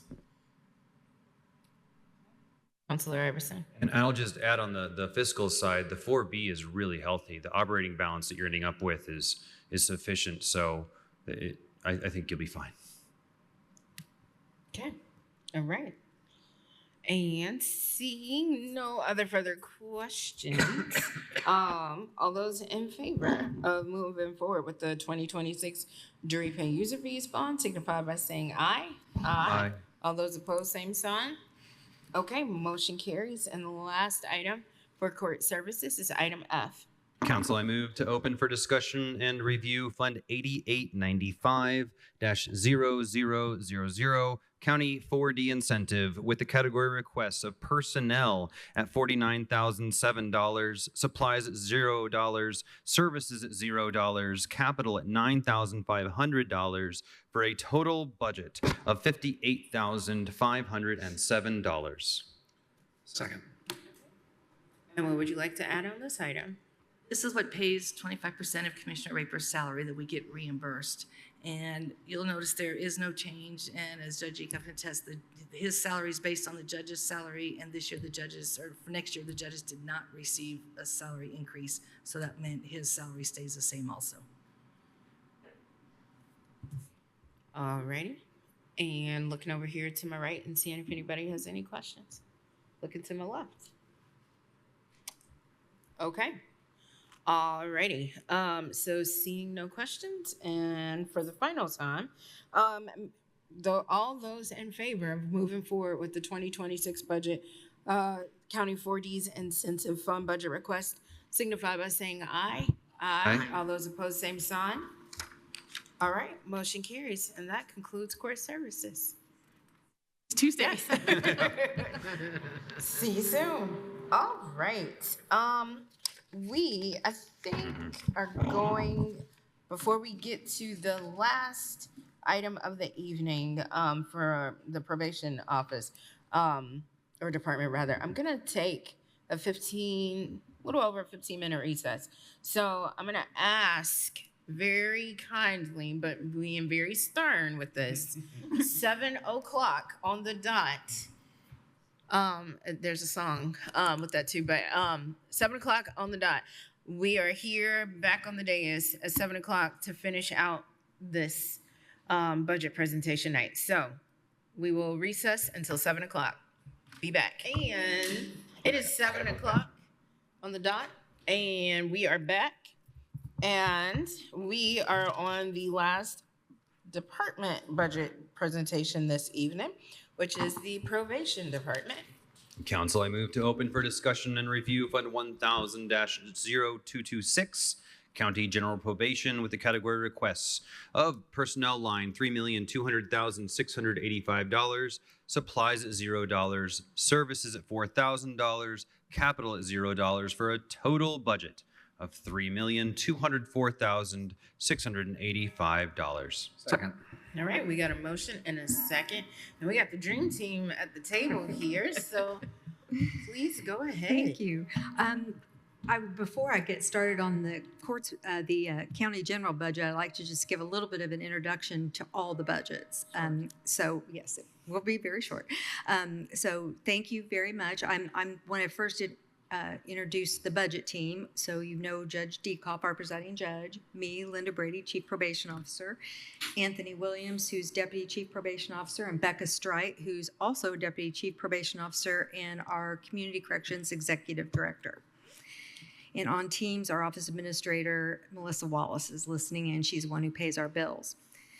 The Probation Department, the funding summary is we have 26 budgets. So a lot, but we're only going to do 9 tonight. Most of the probation expenses are personnel, with 90% of our annual spending being on personnel.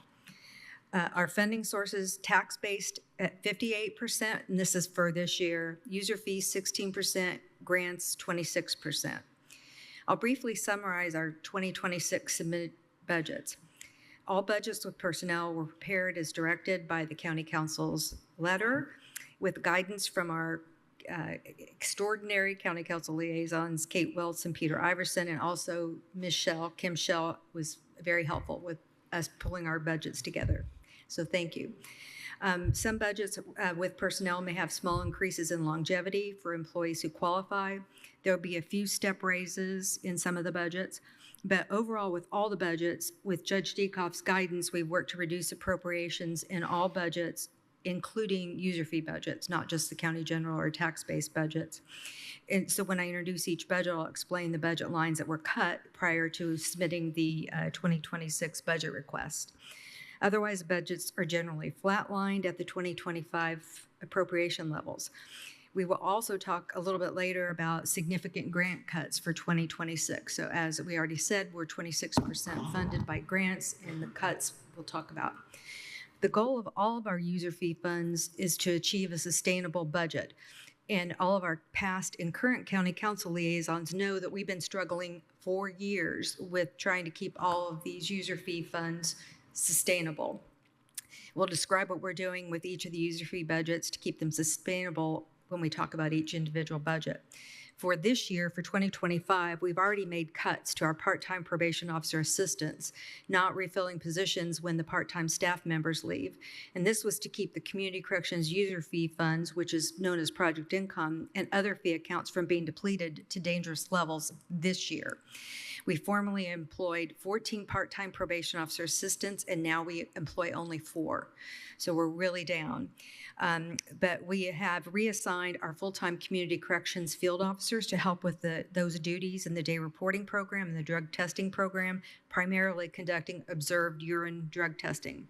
We've also made many other cuts this year in 2025 spending from our user fee funds to keep them sustainable.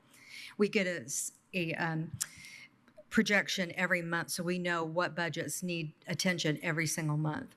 For example, also in 24 and 25, we requested permission to use unspent grant money that would have otherwise been returned to the state for travel training specific to opioids. It had to be specific to opioids, but there's no promise of being able to do that for 2026.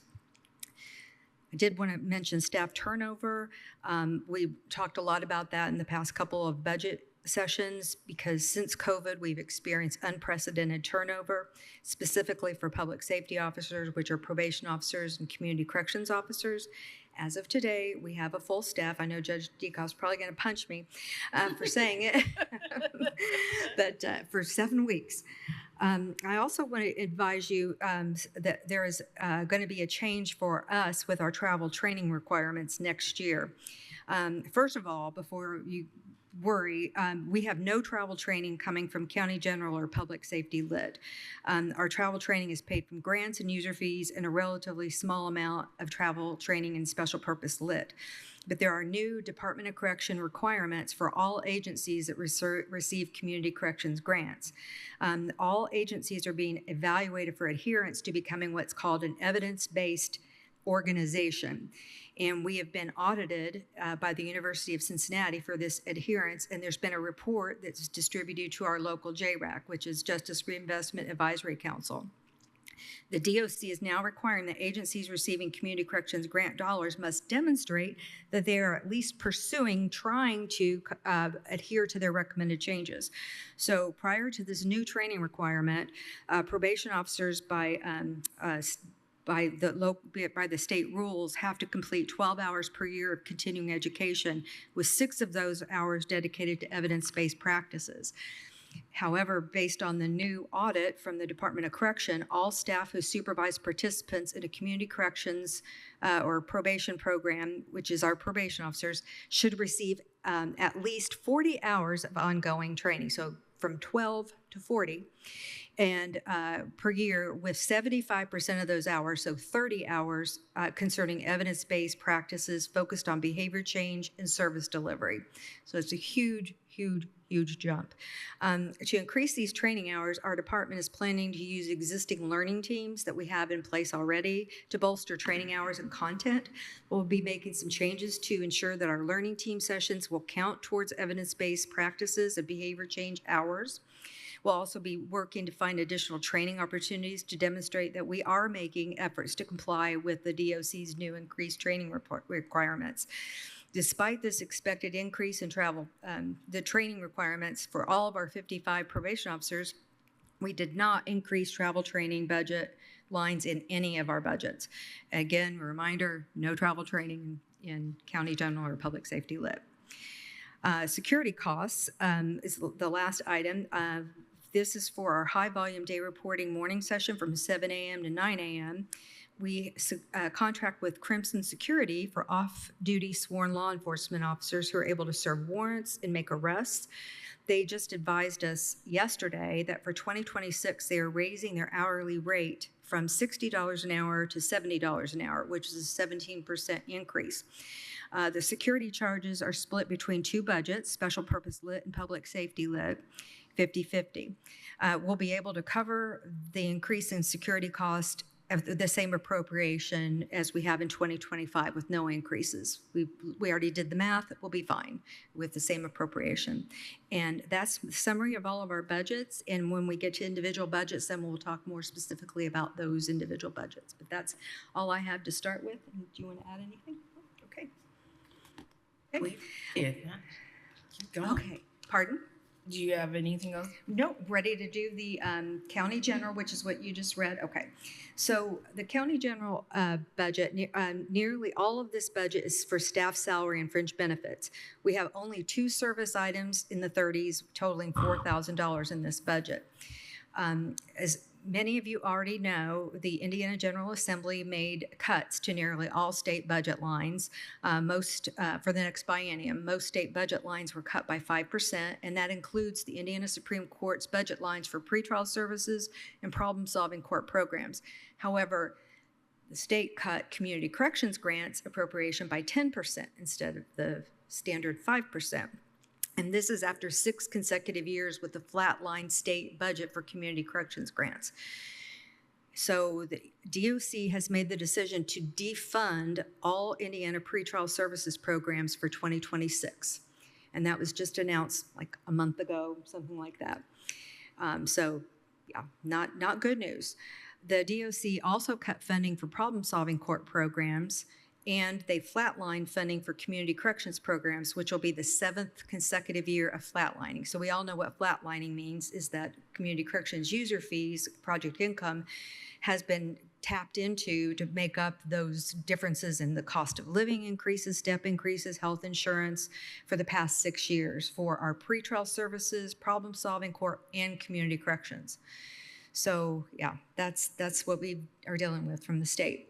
Anthony and Becca recently attended a statewide meeting for probation and community corrections that had Department of Corrections staff, Indiana Supreme Court staff. They were present. One of the topics was supposed to be alternative funding opportunities. From what I was told, for people who attended, including my team, the only concrete funding suggestion was to, quote, work with our local JRAC to use opioid settlement funds to alleviate the impact of these cuts. That was the most concrete recommendation they had. So in order to keep these important county programs in place for 2026, we have added the following positions to our county general budget. So we added 4 pretrial services probation officers who were fully cut from the DOC budget for 2026. We added 4 problem-solving court officers salary match that was formerly paid from community corrections user fees. And then as we go through the county general budget, some lines are less due to employees with less experience being moved into those lines, and some are more due to step increases. I don't know if you wanted to mention. We have been informed by the Supreme Court that there is a distinct possibility that for 2026, they are going to attempt to supplement what we receive from them with additional funding to try to make up for the money that we've lost from the DOC grant. We feel fairly confident that we're going to receive something from the Indiana Supreme Court. We just have not gotten a definitive figure from that yet. We've asked them, we told them that we had budgets tonight, but obviously we can't push them along too fast. So, but the idea was that since we lost, I think it was $295,000 from the 71, and from the that they're going to try to in 26 for one time only try to supplement what we've already gotten and give us that additional money. And we're fairly confident that that's going to happen. We just can't tell you tonight what that amount is going to be. But there were a couple of other counties, Marion County being one of them, that have opted out of doing pretrial release. So because of that, that would have freed up the money that the Supreme Court had given them for their program. It would have freed up some of that money. And I think there was at least one other county that opted out. So that's why we're confident that Monroe County is going to receive some money, probably a fair amount, close to what the DOC grant would have been. We just can't tell you what, and we did try, but we don't have that exact figure tonight. And they let us know, obviously, that it's one time only. And in the Marion County, not only have they opted out, it's done now. I mean, they've ended it in 2025. So I was told by the chief probation officer that 45 employees. So it's, yeah. But that's really all I have, I think, for this budget. And if you have questions, pardon? Is that it? That's all I have. Well, thank you for that really sobering information that you just that you gave us. So I would continue with my hashtags, but I'm not going to do that tonight. So looking over here to my right, does anybody have any questions on this item? Council Iverson. We're all going through this. I've said this a couple times tonight, and I think you've heard me. This is a very challenging year based on where we've been, and so thank you for your summary. It helps, I think, us all feel like we're in the same boat, and so I appreciate that. And also, it was nice to be able to work with you because we had to make some really, really hard decisions about some personnel lines.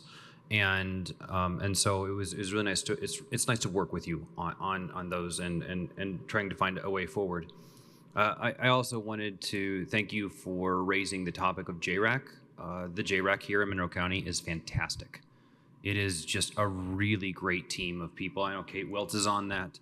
It's just a really great team of folks. And I just want to go on the record as saying that 100%. The local JRAC should be controlling the opioid settlement dollars. It should not be an independent commission here in Monroe County. So I really thank you for saying that about the recommendation you got, and I just think that's so important. I think that's what I'm going to stop tonight because we went over this budget with you. Thank you for making the reductions that you've made. Thank you. Looking over here to my left, Counselor Deckard. I appreciate the thoroughness of all of this. I struggle daily to figure out what is happening up north that's coming in here. I don't, the game has changed so much, I don't even understand what the kids are out there pitching. I'm not even sure they have balls in their hands anymore.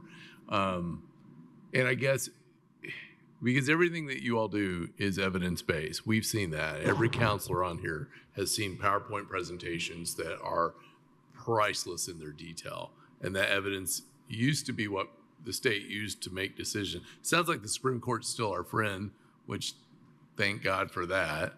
You got a friend in the court. But I guess, and you don't have to answer this because I don't want to put you in this, but I am trying to figure out what is the end goal of these changes against evidence-based? What do they want it to look like down here? Are you talking about us having to do more training, or I'm not sure what The cuts. The cuts. Yeah. Well, we would have no idea why the DOC got 10% cut for community corrections grants when they were actually given increases for some certain parts of their operation. So I couldn't tell you why that would be. I wouldn't even wager a guess. I would say that nobody across the state received grant money for pretrial release funding. I believe the Department of Corrections position is it really does not impact them. So why would they be funding it? Because you're talking about releasing people without them posting any.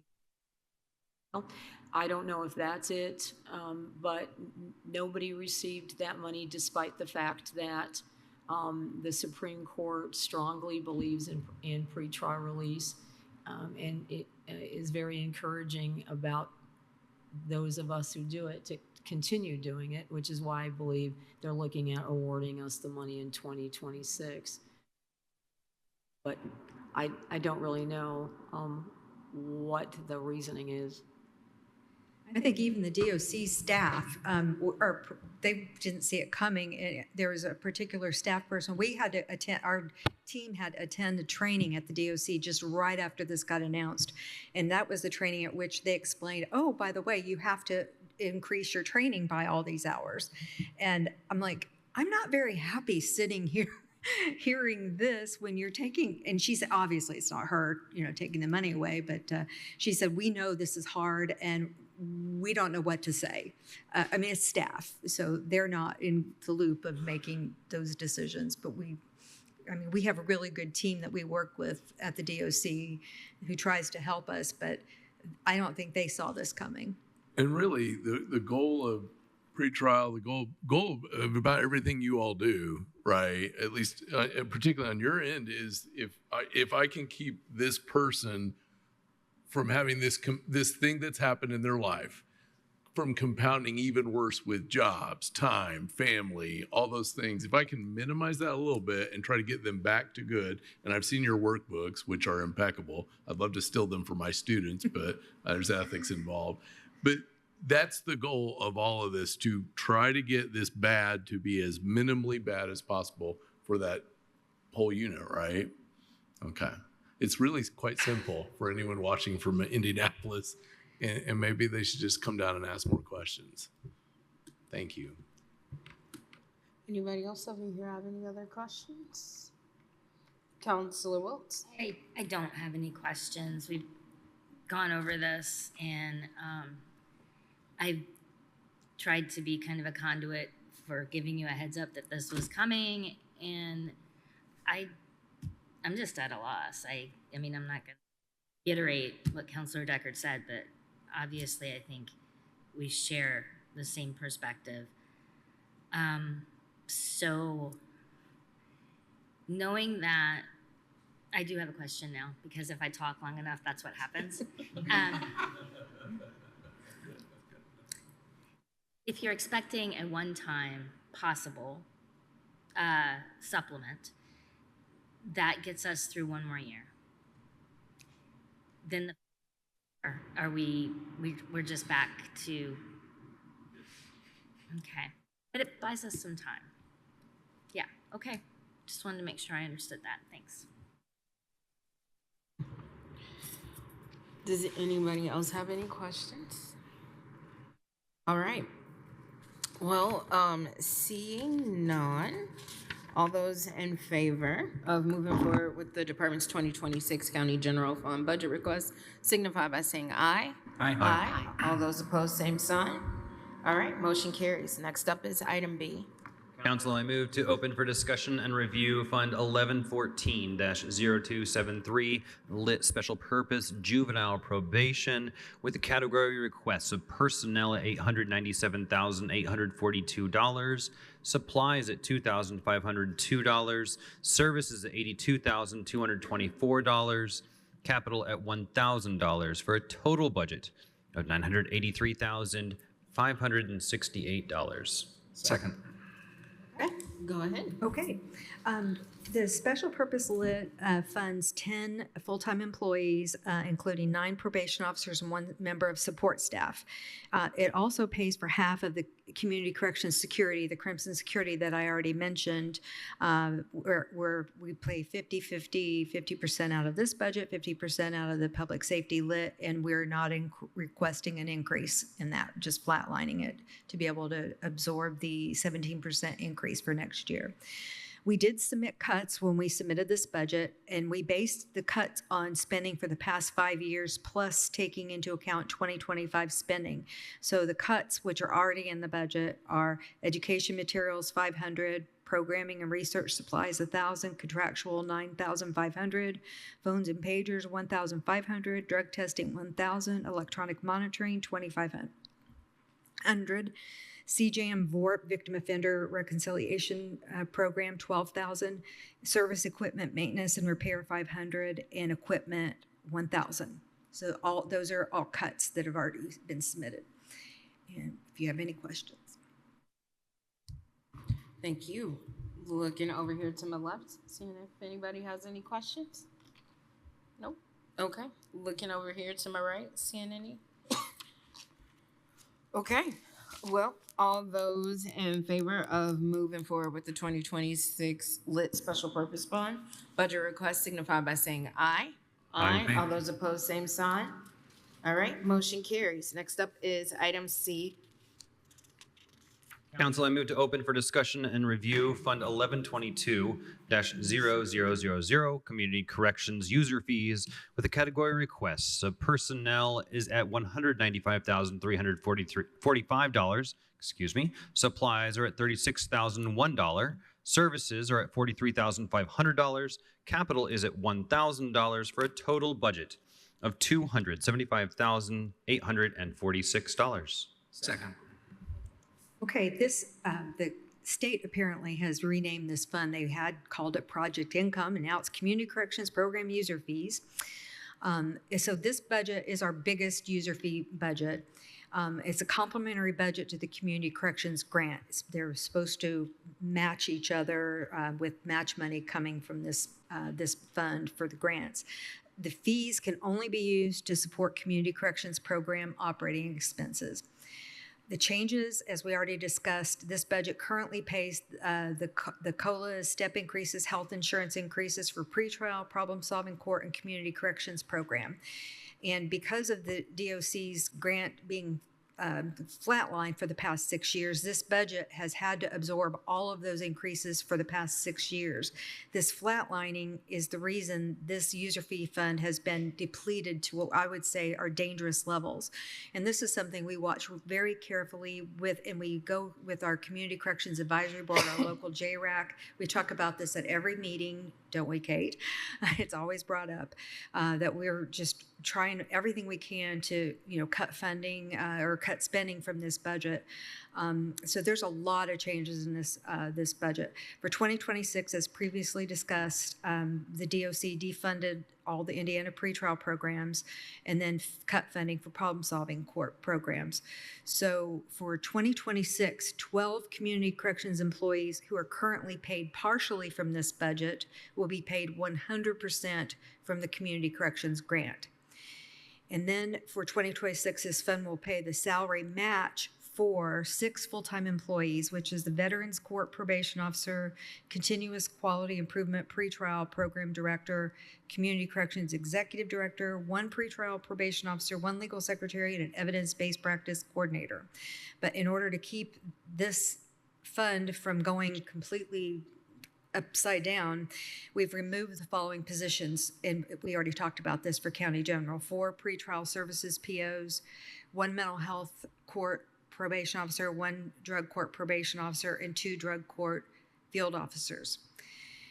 Cuts that we made before submitting were fuel by $8,000, supervision incentives by $12,500, contractual by $1,500, phones and pagers by $500, special services by $5,000, fleet maintenance and repair by $4,000, and equipment by $1,500. And so you'll see a lot of changes. You'll see some $1. The dollar amount, if it says 1, that means they'll be paid fully from the Community Corrections Grant for next year.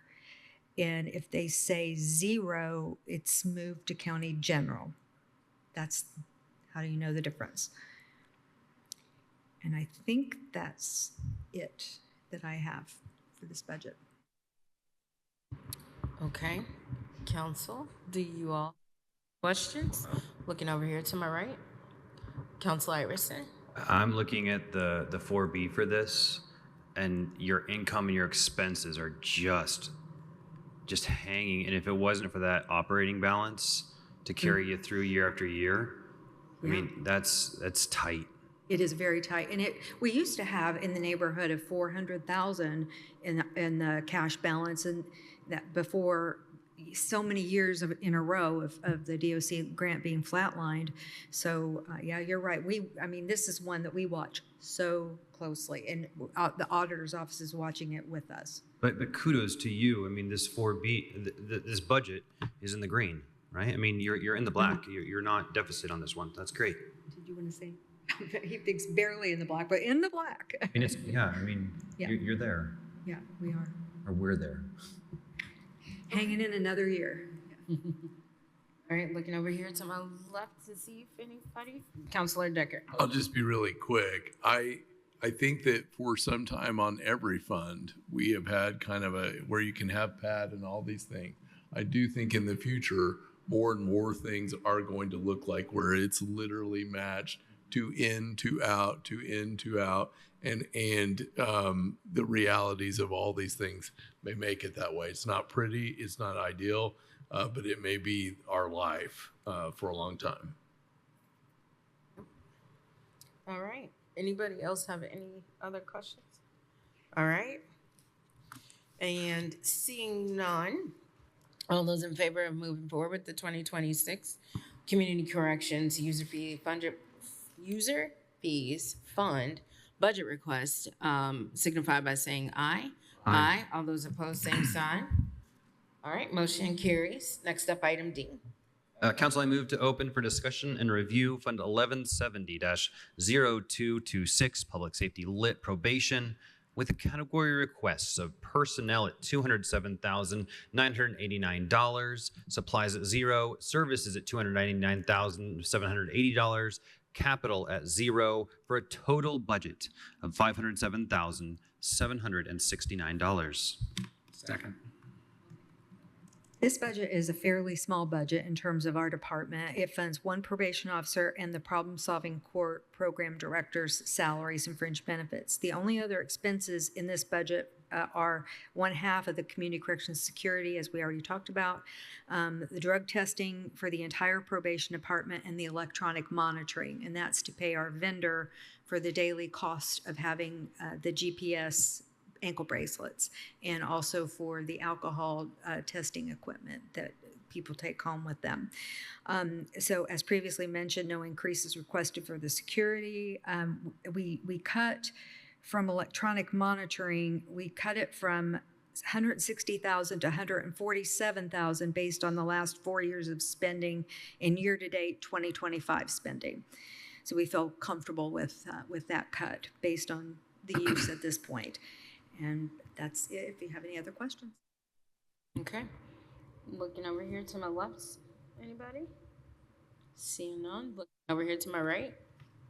Seeing none. Okay. Well, all those in favor of moving forward with the 2026 budget request for public safety lit, signify by saying aye. Aye. All those opposed, same sign. All right, motion carries. Next up, item E. Council, I move to open for discussion and review Fund 2504-0000, court alcohol drug user fees with the category requests of personnel at $220,954, supplies are at $8,000, services are at $36,676, capital is at $1,000 for a total budget of $266,630. Second. Okay. This is a sister budget to the adult probation user fee budget, which we'll talk about soon. It's an interchangeable fund we consider with adult probation user fees because we are a unified probation department and court alcohol and drug program, meaning all of our adult probation officers are also court alcohol and drug program staff certified. So they all receive the proper education to be a certified alcohol and drug professional staff. The fees can only be used to support the court alcohol and drug program, staff salaries, and program operating expenses, and the fees are set by statute. After conversation with our council liaisons, the judges did make a change to the fees for misdemeanors. So we appreciate your feedback, and the change was made. Because this fund is more stable at this point and sustainable than the adult probation user fees, we are asking to move 2 full-time positions from the adult probation user fees to this fund. It'd be an adult probation officer and a legal secretary. And Anthony has done the projections, and he believes that we can support these 2 additional positions for 2026. And then cuts, we reduced office supplies by $2,000, contractual by $5,000, equipment repair by 68%. So I don't know if you want to, I mean, I asked him, are you sure, or 2 positions? And he feels pretty confident with his projections. I have faith. Okay. Councilor Iverson. So when I'm looking at Gateway, I'm seeing that it's negative in this 4B. Now, that could simply be that things have been entered in one way or the other, but the way that I'm seeing it in Gateway right now is a negative $35,000, negative $36,000. So can we support 2 positions? And you're the expert here, so. Well, no, I'm not. I would say our projected cash balance at the end of this year, keeping in mind that we're trying to not spend anything out of this that we don't have to. A good example of that is the $12,000 that we have currently budgeted in training travel. We've used the grant money to send people this year, so I'm not touching that the rest of this year. And with what we have projected coming in, this would kind of end the year at about $55,000. Which frankly is about the same as the previous one that we talked about, the community correction user fees. This simply just really saves the APUF, which is in worse shape, that we'll talk about here in a minute. Did you have additional questions, Councilor Iverson? Don't at this point. I think for the purposes of what we're doing tonight, I'm going to go with your numbers and assume that something got messed up on Gateway entry. So what we're doing tonight is not permanent, and we can make changes if we need to. Okay. Any other? All right. And looking over here to my left to see if anybody has any. Okay. Alrighty. So all those in favor of moving forward with the department's 2026 court alcohol drug user fees fund budget request signify by saying aye. Aye. All those opposed, same sign. Okay, motion carries. Next up, item F. Council, I move to open for discussion and review Fund 2506-0000, problem-solving court user fees with the category requests of personnel at $2,692, supplies at $1,500, services at $17,352, capital at $1,000 for a total budget of $22,544,000. Second. Okay, and go ahead. The problem-solving court fund is a relatively small budget. Fees can only be used to support problem-solving court programs, staff salaries, and operating expenses. The fees are only paid by our drug court participants. Mental health court and veterans court participants don't pay user fees, and the reentry court does not charge fees if the participant's already in a community transition program, because the Department of Correction gives us money for those folks. We have no full-time staff salaries in this budget. We reduced travel training by $7,000. Just to let you know, travel training is for problem-solving court, not just our staff, but also for the judge and all problem-solving court team members, and such as the Veterans Affairs representatives, treatment representatives, prosecuting attorney, public defender, law enforcement reps. I don't know who else, but that's basically the team members. So we try to get them, they really want us to be able to go to the national trainings, because that's where you learn about what's really going on with problem solving court. And so we get grant money that helps us with that as well. Other cuts, we reduced part-time salaries by $10,000, which is an 80% reduction. Special services by $500, contractual by $1,000, office supplies by $500, drug testing by $12,000. And this is due to, we have a grant we're using instant test cups for, if the test is negative, we just pour it out. If it's positive, then we send it off for confirmation. But these test cups have helped reduce costs for our problem-solving court participants, and we don't need all this testing money. That's all I have for this budget. Okay. All right. I'm looking over here to my left, seeing anybody have any questions? Nope. Looking over here to my right? No? Okay. So, all those in favor of moving forward with the department's 2026 problem-solving court user fees fund budget request signify by saying aye. Aye. All those opposed, same sign. Okay, motion carries. Next up, item G. Council, I move to open for discussion and review Fund 2508-0000, Adult Probation User Fees, with the category requests of personnel at $84,286, supplies at $5,000, services at $20,002, capital at $1,000, for a total budget of $288, excuse me. Second. Okay, go ahead. Okay, we talked a little bit already about this being a sister budget to Court Alcohol and Drug Services fee budget. They're interchangeable budgets in our mind and how we use them. These fees can only be used by statute to supplement adult probation operating expenses.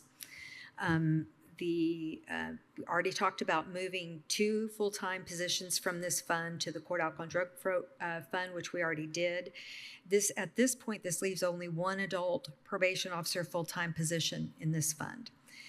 Increases, we did put a small increase of $225 in part-time salaries. I assume that's for math purposes. Cuts, we cut PO supplement by $1,000, contractual $7,000, equipment expense $1,000, special services $1,500, and equipment by $1,000. And that's all I have for this. Okay. Looking to my left, seeing if anybody has anything. Looking to my right. Okay. Alrighty, all those in favor of moving forward with the department's 2026 budget request for adult probation user fees budget bond signify by saying aye. Aye. All those opposed, same sign. All right, motion carries. Next up, item H. Council, I move to open for discussion and review Fund 2509-0000, Juvenile Probation User Fees, with the category requests of personnel at $1,077, supplies at $500, services at $5,002, capital at $500, for a total budget of $7,079. Second. The Juvenile Probation User Fee Fund is a very small budget. It has no staff salaries, and the fees can only be used to supplement juvenile probation operating expenses by statute.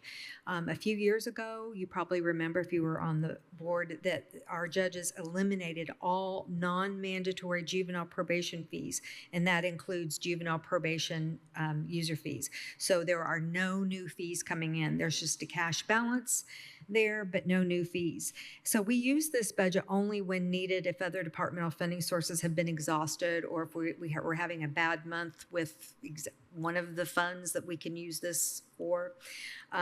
So we did make some cuts. We reduced part-time salaries by $4,000, office supplies by $2,500, contractual by $3,500, equipment expense by $1,000, special services by $500, and equipment by $1,000.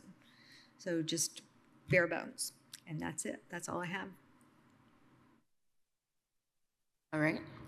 Looking over here to my right, seeing if anybody has any questions. Left? Nope. Okay.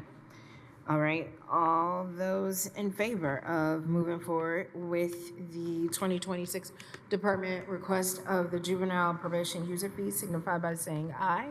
Aye. All those opposed, same sign. Motion carries. Last item of the evening for the probation department is item I. Council, I move to open for discussion and review Fund 4916-0000, County Offender Transportation, with a category requests of personnel at 0, supplies at 0, services at $2,500, capital at 0, for a total budget of $2,500. Second. Okay, I have to give my annual shout out to former county councilor Eric Spoonmore. This was always his favorite budget, probably because it was the last budget, but also this budget cracked him up for some reason. So hello, Eric, and shout out to you. So this has no staff salaries, and the fund can only be used to retake probationers who are in violation status from another state. And this fund has never been used since its inception. It's a statutory fund, the rate's set, and we did go ahead and cut it by 50%. I did talk to Matt Demings about the cost to retake or extradite one person, and he just said, from his experience, $1,500. So that's about what we have if we have to retake one person, which, again, it's never happened, and hopefully, knock on wood, we won't have to do that, and that's it. Yep, I did it for you. All right. Anybody have any questions on this item? I was hoping you would give that annual check. All right. All those in favor of moving forward with the department's 2026 budget request for the County Offender Transportation Fund signify by saying aye. Aye. All those opposed, same sign. All right, motion carries. And that concludes your budget. Thank you very much. We appreciate it. Can I have just a couple of minutes? Yes. I would like to say once again that I feel very fortunate for being part of the county government. Through the years, we have worked with the county council. You have supported the board of judges and what we all do in trying to keep the people of Monroe County safe, while we are also trying to help them improve their lives, get on with their lives, and as you said, Councilperson Deckard, to not make what was a bad thing worse. And this is a difficult year. You have a lot of difficult decisions to make, and I want to thank you for your time. I want to thank you for your patience, and I want to really thank you for your willingness to look at county government and try to do for the people of this county what is best for the people of this county. And I truly do believe that that is what you do, and it's difficult work. It's quite a commitment, but we do appreciate your willingness to work with us, to listen to us, to come and see us, so that we can all work together, which is what I've always believed county government should be, to communicate with each other and to try to just be supportive of the people who live in this county. So I just wanted to thank you publicly for what you do, and especially for your support of us. We try to do specialized programming because we believe specialized programming is really what is very helpful to those people who find themselves in those circumstances. So thank you for your time and your patience and your commitment. Well, we appreciate that. So, and we're all on the same team, and it's hard, just like y'all mentioned. And so we appreciate hearing that. It's not an easy job, and I think we all have more gray hairs than we anticipated this year. I know for sure I do. But we appreciate hearing that. So thank you. Now you get to enjoy the rest of your night. A nice way to end the hearings. Thank you. Right. Counselors, we are at the item 10 of our discussion this evening, which is our final budget discussion. And so I am looking around to see if any council members would like to open any previous budget hearings from the past several nights. Yes, Councilor Decker. Madam President, feel free to call this out if you think this is not the best time for it or it won't help the body. But I would like us to reopen the county council budget and take a look at that.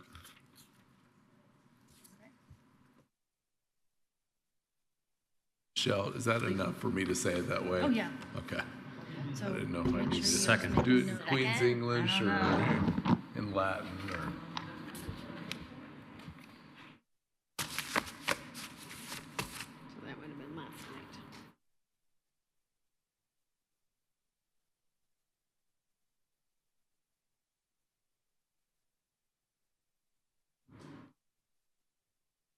What do you want to?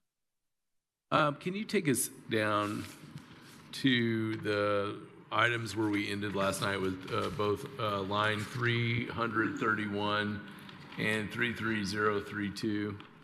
It's Sophia Travis Grant, Fund Dollars, and BDC. So councilors, if I may, Madam President. Go ahead. Councilors, last night we had talked about these two lines, and obviously there was an intention in this initial draft to recognize needs in the community around around our not-for-profit community. And for anyone watching at home, that's what Sophia Travis service grant funds do, which President Crosley chairs that and has served on that for a number of years. Many of us have been on and off over the years. It's the best service you get in committee assignments because you get to see all the not-for-profits doing really good work. The proposal that we have in there now raised that considerably up to $250,000, and it did it on very tremendous, strong arguments and with the heart of truly Cheryl Munson. That said, I given all that we are asking of departments, I'm going to offer an alternative amendment on that here in just a moment. I'll spell that out. But second to that, we also have the BDC line, which we have consistently been a supporter now for a few years in supporting them beyond our membership fee with additional dollars. We've had some kind of wrangling over the years to try to get that out of county government to stop stepping on our tail and red tape and many other things, and that doesn't matter here. But for the sake of us showing and demonstrating what we're asking all departments to do and being mindful to manage this, I would like to offer an amendment to the proposed lines that we adopted last night. And so I move that line 331, so Sophia Travis service grant dollars, be amended down to 190,000. I also would amend in the simultaneous in that move to amend line 33032 from 35,000 down to 15,000 even. Second. Okay, we got a motion and a second, and we heard Councilor Decker's reasoning for his amendments. Any discussion on this? I see Michelle has her hand up. With regards to the BEDC, does that 15,000 include the membership fee? Yes. Okay. It would retain. So it would retain the membership, and then there would be additional dollars to support that mission, which is extremely vital to the community. Simultaneously, the amendment on the Sophia Travis grant dollars would raise it above the 4% growth quotient that we had been targeting for a number of years to recognize what's happening potentially in the community, but would also, I think, keep us within reasonable striking distance of maintaining the budget controls that we're really asking everybody to do. And the BDC is like our membership amount is $5,925. Okay. All right. Anybody else have any discussion on this? Yes, we'll go to Iverson and then I'll go to Henry. So last night, I very intentionally called out Councilman Deckard. I don't know how he felt about that, but asking for what he offered was a compromise, and today we're getting it. So I think that today's amendment is offered in a spirit of goodwill and also of fiscal prudence, and so I'll be supporting this amendment tonight. Okay, Council Henry. Thank you, Madam President. I wasn't here last night for this part of it due to conflicts, but I'm kind of eager to get into this. I had an impression from past council's work that this particular line item was usually visited after we had solved everything else in the budget. You know, the argument that I think starting here, given the other cuts and things we need to look at in the county budget, is interesting to me, because if there are opportunities to maintain a funding level for this, the Sophia Travis line item, in light of what's happened in Indianapolis over the past year, it's interesting to start with this one, I guess. I would prefer to revisit this later as we work through the entire budget. But as I understand it, then this would not be a 4%, but more like an 11% increase. Is that the math that you're suggesting there? Yeah. And that's fair, I guess, given if that's the temperature of others on the body here. I will continue to aim for 250 if it takes 3 years to get there. And I think, given that, especially when I look at other aspects of the budget which have charitable activities going on out of the commissioner's budget items, out of other items in county government, I don't have the same heartburn at this point. The other reason for that is what we were asking for in cuts from departments was outlined in the president's letter to preserve COLA at all costs. Some department heads have really embraced that and given us some very strong budgets with cuts to supply and other activities. Other department heads have not embraced that we are in a new normal. And so if this were cuts coming from salary, it's at the expense of, or if we were taking this grant program at the expense of salary, I'd have more heartburn about it, but it's not. It's the residuals we see and the reversions and the padding in some line items that really jumps out at me as to what we're after here and what we're cutting. So I'm just maybe offering that if this is this year's compromise, I'm going to keep recommending we up this every year until we get it there. As for the BEDC line, I brought this up, of course, when we were working on the tax abatement, and offered an amendment to at least discuss the rationale behind the now unrestricted pass-through of funding through a tax abatement to an organization we've identified, the BEDC, for its $40,000 a year abatement pass-through from Simtra that's going to get by this body. And I did have an opportunity to hear council comments last night on CATS, kind of tying it together here. So I just kind of want a public answer on this, because I tried to get it on abatement night. I tried to get it through an amendment that was not seconded. Was the rationale behind that to reduce this line item in our budget? I never got kind of an answer on it the last time we talked about it. Go ahead, Councilor Wiltz. Well, I put it in my list of things that I would like to see in the abatement, just to start a conversation. And I recently found out that we are allowed to ask for that as part of the abatement. To me, it seemed like a great opportunity to support the entity that had obviously been working so hard to bring us the jobs, the industry, you know, all of the good things that BEDC does. And yes, in my mind, I thought, wow, how convenient, because we've had some strife around this particular line item. So knowing that our budget was going to be strained, my thought was, hey, this is a great way for the council to show support for BEDC indirectly. And yeah, it was my intent to lower that line. If I may finish with this, I don't really know what the good number is here then, because I guess the idea of an annual review of the budget would mean that we have a conversation about the good work that BEDC does, and we validate it through a contribution or not. The abatement kind of takes us out of that conversation now. We will never talk about BEDC again in terms of that opportunity for them to get that pass through, except for maybe a more reduced contribution from our account line. My worry was always the precedent of setting up an activity that favors one organization in a way by law that's lawful, but as future abatements come in, how the council will determine that opportunity for other organizations, right? Or other mechanisms. It didn't require it to go to an economic development organization. It could have gone to any number of other organizations for our identification, right?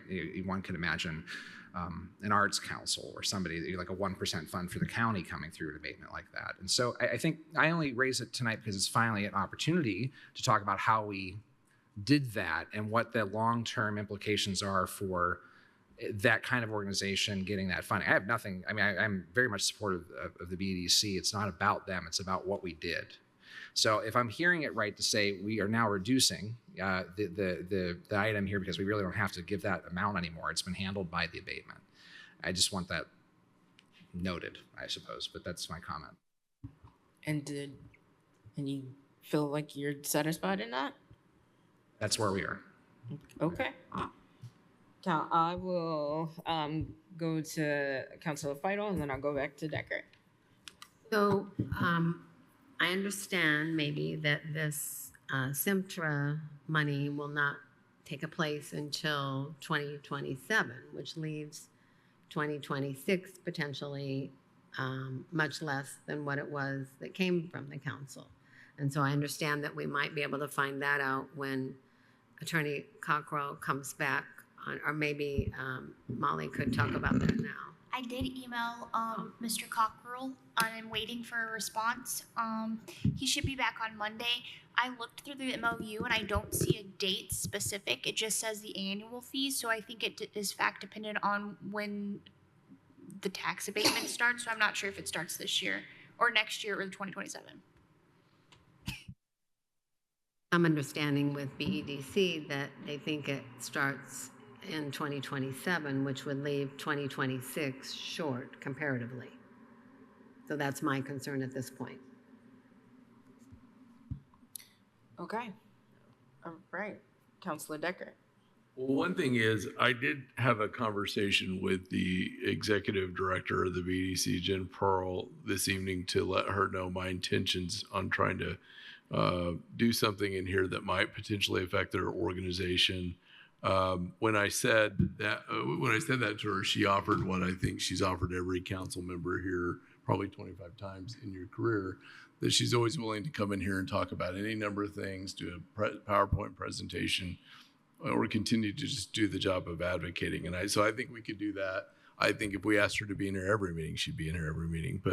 But that's neither beside the point.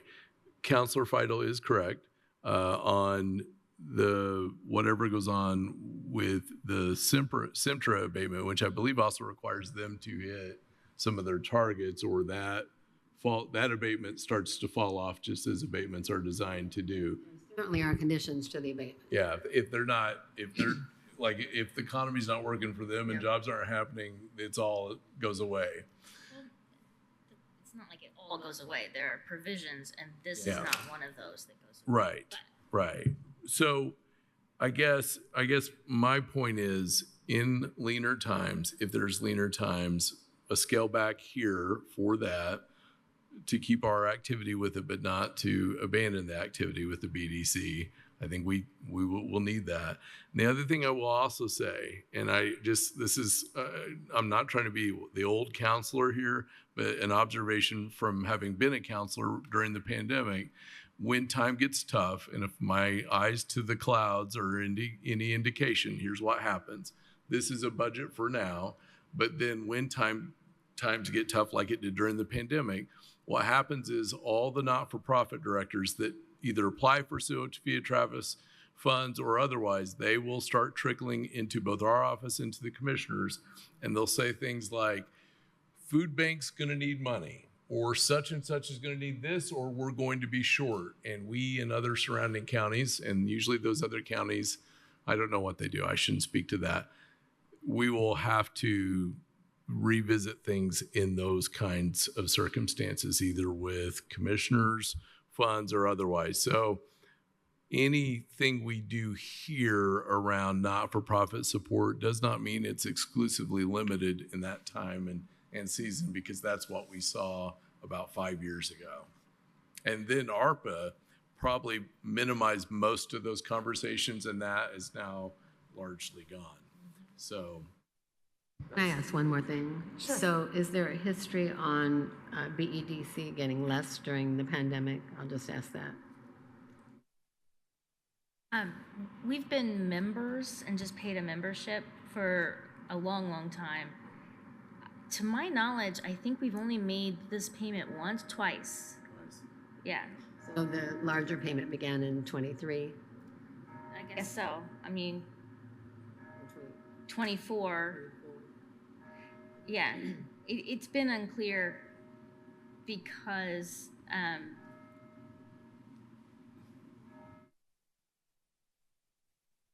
we budgeted it. It was not expended because technically it was supposed to go through the commissioner's office, and the commissioners did not sign it.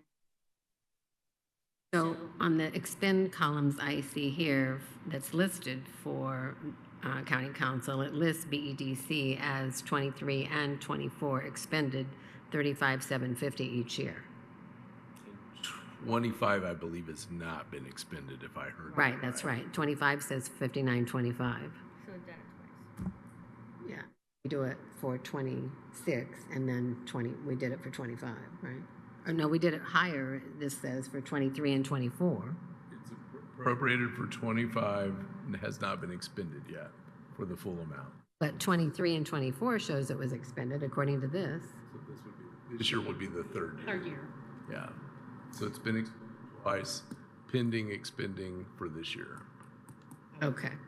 Next year would be the fourth. I mean, Seems like. So I'm gonna kind of go back to Sophia Travis, because I do remember last year, I think it was Cheryl and I that were we wanted to up it last year, and then we decided to bring it back down. We collectively, I should say, agreed to bring it back down. But times are hard, and we haven't heard the presentations just yet, and I can only imagine what the presentations are going to be like. People are going to start looking to us for that, and I understand if we all think that the 250 is a little high. I definitely would agree with Councilor Henry that I would really like to see how we could get to that level of threshold, help get to that level. I would also like to see if we could do some type of collaboration with joint grant funding. That's a thing that I've been thinking about as well.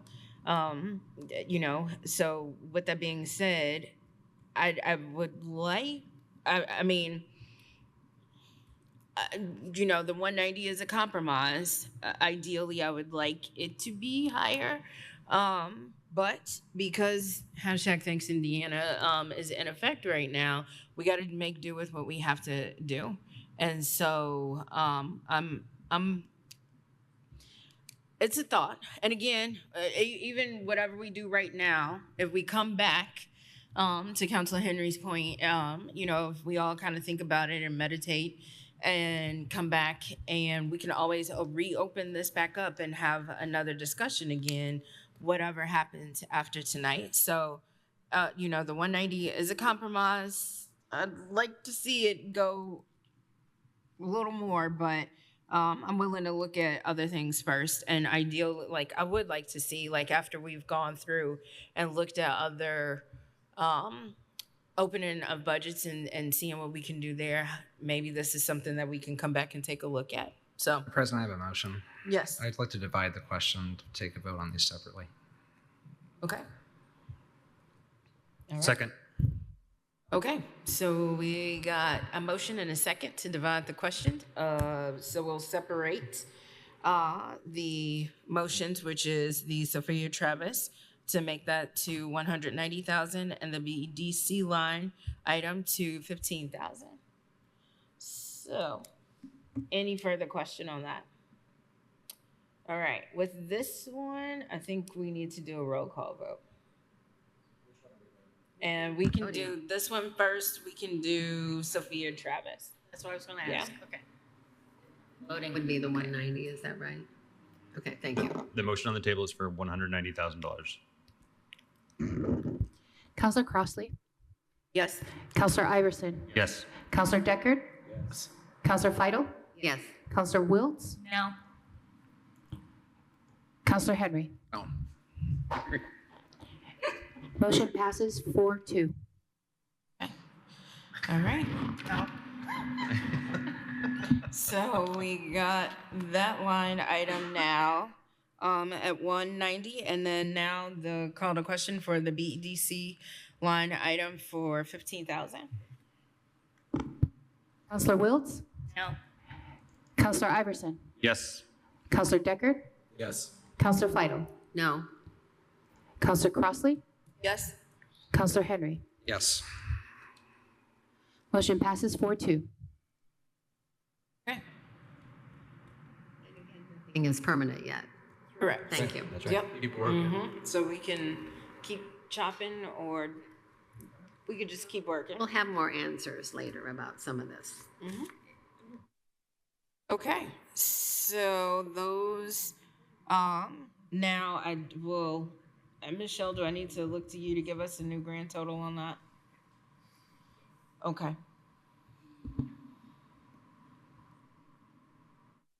No change to the personnel, no change to the supplies, no change to the, change to the service is, it has a new total of $269,800 for a new budget total of $645,221. Yes, okay. All right. And so next up, anybody else would like to open up any other budget item?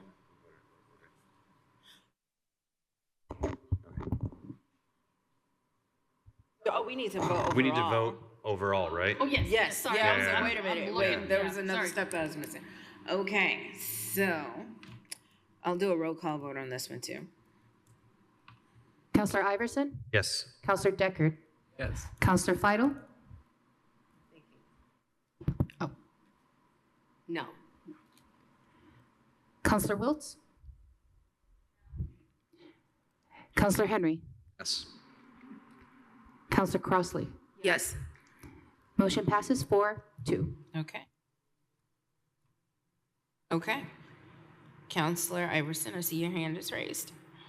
So I'm not going to open a specific budget, but one of the things that we've been talking about was a line item in every single budget for training and travel. And this is one of the areas that we have consistently gone through every budget and said, asked pretty difficult questions of people: where you're going, are you going far, are you going near? So the issue is that line 30028, training and travel, is in every budget, almost every budget, and the amounts there range from $1,000 all the way up to tens of thousands of dollars. My question is this a viable area where the council can find an ability to reduce the 2026 deficit? So can I ask a question? Yeah. So do we know what the total training and travel is for the whole county?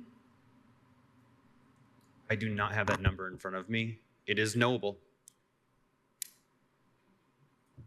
I can tell you in a moment what is budgeted training travel For everything in the county, right? for, that's in these budgets that Yes. we're looking at. Yes, thank I can you. do that. Okay.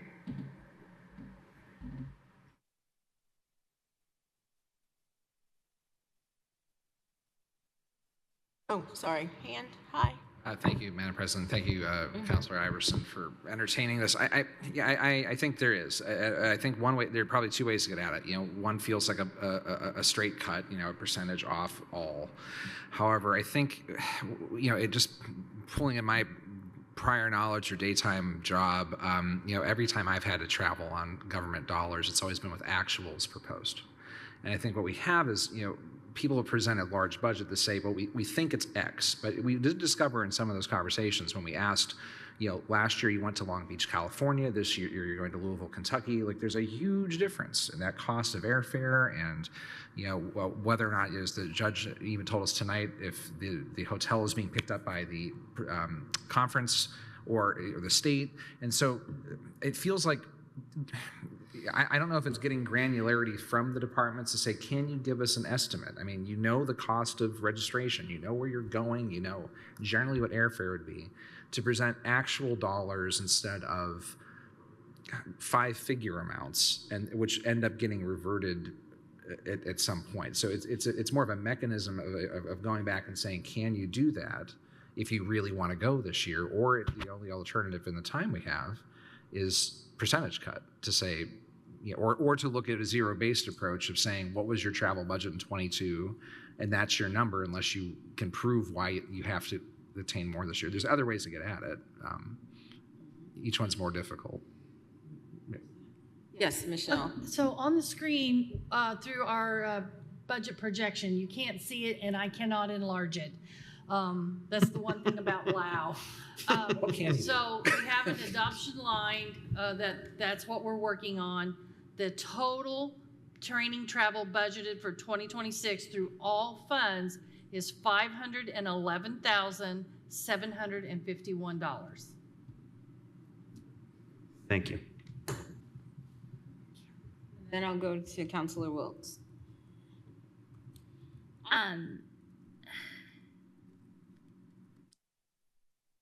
I don't think that, given what I've heard about the number of departments and individuals that have required training, that we can really make a one-size-fits-all kind of decision. And I don't think we have time to have everybody rebudget, and figure out exactly what their costs are going to be before Tuesday and get that all figured out. So I think, I guess over $500,000 for travel and training is a lot. But I think there are other places in budgets to find a lot.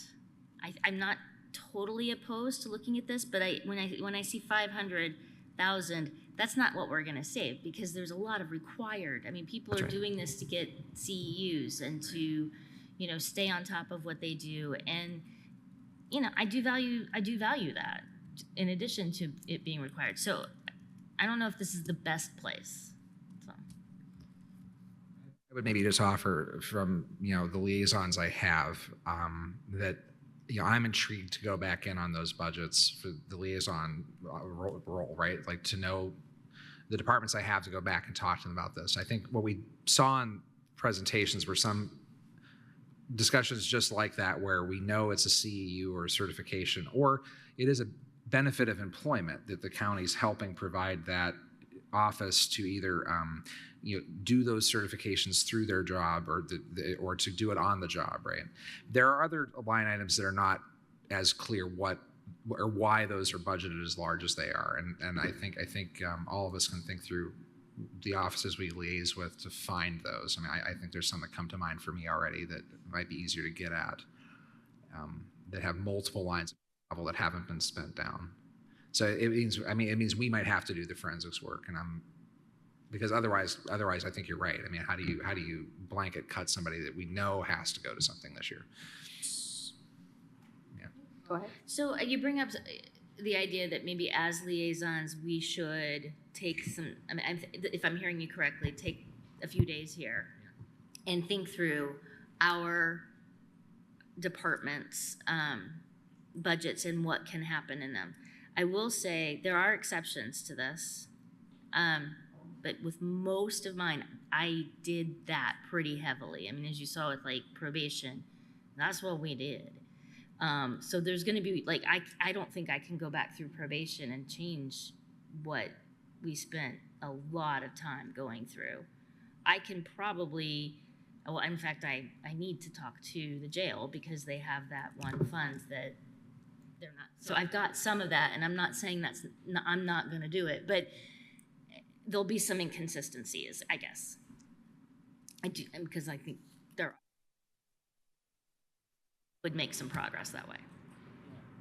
And I do think, it's the required versus, I don't know if leisure is the right way of saying it, but, really, you don't want to crack down on those that are required for certification and whatnot, but I do think that there is an opportunity to kind of look at kind of chipping away for something. So I would look to council and say, if you've not already done it with your liaisons that you have, is to try to, over the next few days, really try to see if there is a plea.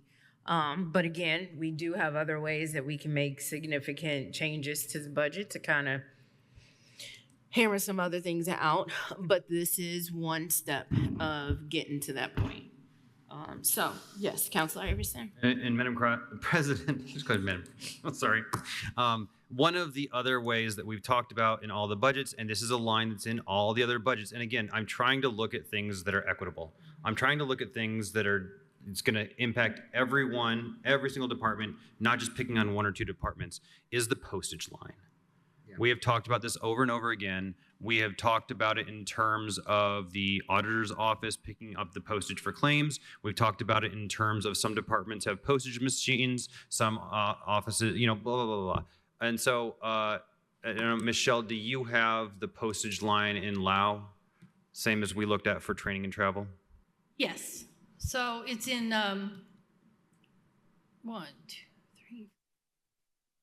7 funds. It totals $193,756. Okay. And that's also a lot too. And so I guess the same question goes before council is how we've got an $8 million deficit. We've got to figure this out before we adopt the budget. Is this a viable pathway to tackling that $8 million deficit?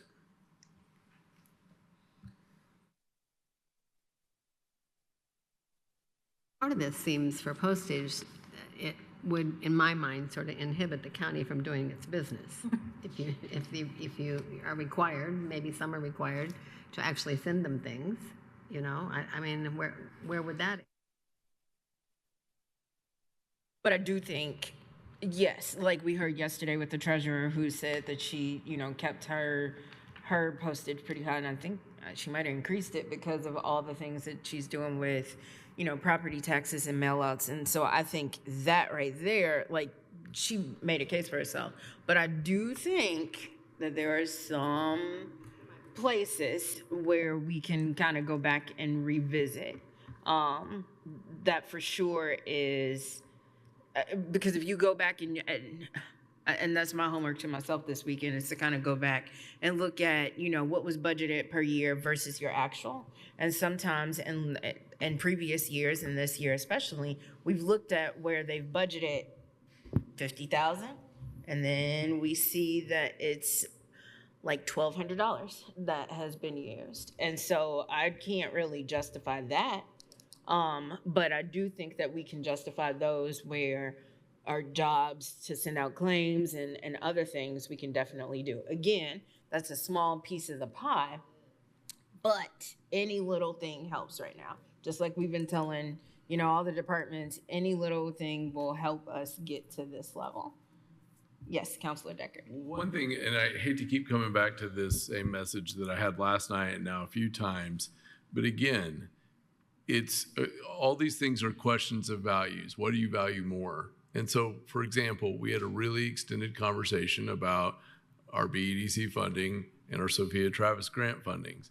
And we've also, over the years, had very extended conversations about those operating pads, which in theoretical concepts, these minimums, this minimum resolution we've done, this is a good housekeeping, looks good. It is a beautiful, pretty thing. However, the state continues to chop the forest at the bottom of the trees. And so for us, it may be that we say for the community we are elected for, the value we choose is in those two areas versus that operating minimum. Yesterday, not to pick on the auditor's office, Carly, this isn't at you, but you all have a digitization line that's $80,000. I guess my question is, do I need to send mail out or do I need to digitize that? And I bet you everybody and their sister could come in here and make a compelling case, but we as a community will have to say operating minimums, digitization, or is it hitting the COLA, or is it not hitting a lower COLA, or is it, what is it doing to do that? And that's literally sort of the question. I feel like sometimes we're kind of going after a mice here, a mouse there, but the reality is some of these things may not be conveniences to say we're operating like that with those minimums. It's just, it literally is what that is. We're trying to do a COLA, we're trying to do a minimum, we're trying to do support for not-for-profits. There are some counties that don't do that. The biggest complaint I had in 2020 when we went through the you need to defund and fund alternatives is you're late to the conversation. We've been funding alternatives here for all sorts of things. We heard about it in courts tonight. And so we have lived into those values, but it may be that not every value gets done. I just worry that postage is not the one there that's going to move that much. Councilor Iverson. I was going to move on. Did you want to speak to this? Only briefly, Madam President. Yes. Yeah. So I agree with Councilor Deckard on it. But I think we've defined what the value is to the community. We said in the letter that we are prioritizing COLA over just about everything else, and that number has been harder to attain since I think we sent the letter in summer. And our peer governments in the county have taken, they're coming in at a lower rate than what we aimed for, right? So if we've said COLA is it, and again, some department heads I think made a really good effort to try to meet that, and I think others maybe did not. That's the value we just telegraphed, and so that's really the big decision, right? If we're going to continue to aim for that, then I think Councilor Deckard's touched on the right cadence of where we go next for the real cuts, and those come through things like, and I'm just going to list some ideas because I think we're in the idea section, right? It's freezing new spending and setting the supply line at whatever the last year's supply line was in all accounts. It's things like looking at the insurance cost sharing. Instead of an 80-20, it could be a 75-25, which would, by the way, generate about $1.5 million in savings. It would be looking at the overtime, all overtime, right, which would be about $700,000, which is my estimate. I don't know what Lao says lately. And then there's the large capital, right? We have a mobile unit, a street sweeper that has been presented. Those dollars should be moving into bonds to buy those items instead of coming out of the general fund. If we're gonna aim for COLA, like those are the bigger fish, right? I mean, that's $1.5 million in vehicles, right? In those two, or about, quite a bit, right? Vacant positions have been sitting open for over 6 months. Why are those still budgeted in some departments? So I think if I'm committed to the idea of the COLA at all costs, given what's going on in the economy. But to get there, there's a lot more that has to move. And those are just some of my ideas there, but I'll yield back. All right, thank you, Councilor Iverson. I want to pick up on one of your big ideas, and I think Mr. Deckard, you also, I think, are spot on in terms of looking at bigger items. Ms. Shell, do you have the numbers for the capital categories for for all departments? And again, we're looking for unity here. We're looking for items that affect all departments. So here we go. Look at this number. Okay, so this is across all funds, And granted, some of these funds only have capital item, kind of thing. Like and I'm just going to use rainy day, for example. We have $1 million in there for that. But it's capital line items are $4,313,532. And I will remind council that our budget deficit is $8 million. So what I heard from colleagues is, how much of this can we move into existing GO bonds? How much of this can we move into a 2026 GO bond? How much of this can we move into? That's the type of conversation I think we should be having. Yeah. My other question is, are you budgeting for a want or an absolute need? Can something be kicked down the road? You have done that with some departments, going, if you can get by one more year, let's remove it from the budget. You're good. You're fine. Order in the court. Is the 4 million figure that you just stated, does that include like the 1 million in the rainy day and things in like cum cap? Yes, things in cum cap. There's also the it's a 490, which is the West Side TIF. Right. So yes, I would have to go through. It's not quite as a miracle as it sounds like. Right. I'd have to go through and remove some things but that's the grand total of all the capital. So. Okay. Anybody else? Yes, Councilor Decker. And again, I will say, I'll offer this out to folks as well as a potential. It may be that if this is what this looks like and we're not finding it somewhere else, and we'll say something controversial. So every department head, emails, send them my way. Here we go. It may be that for travel, to go to what Councilor Henry's saying, it may be that we may need to freeze travel. I know that is controversial. I know that is something that may not be, but it either is that or it is not that. And again, as we start to kind of narrow down what those priorities are, we kind of have to look at that. And I don't like that. I mean, I literally, what I do is educate and do education of people who make time for that. I preach this. Literally, that is one of the 3 jobs I have. But it may be what it is, because ultimately you're figuring it out. And again, I just think if we kind of go back to, even I know departments have already been up here, but if there's something else that is needing to not be what it is, certainly we'll take some volunteer things, but that may be beyond what is absolutely essential for, I must have this to do this, or it will not work. Yeah. Yes. So on this, the timing is tricky, because we need to look at the existing GO bonds and find what matches those. And we need to look at what can fit inside of a forthcoming GO bond. And then what do we do with those capital lines that don't fit those 2 categories?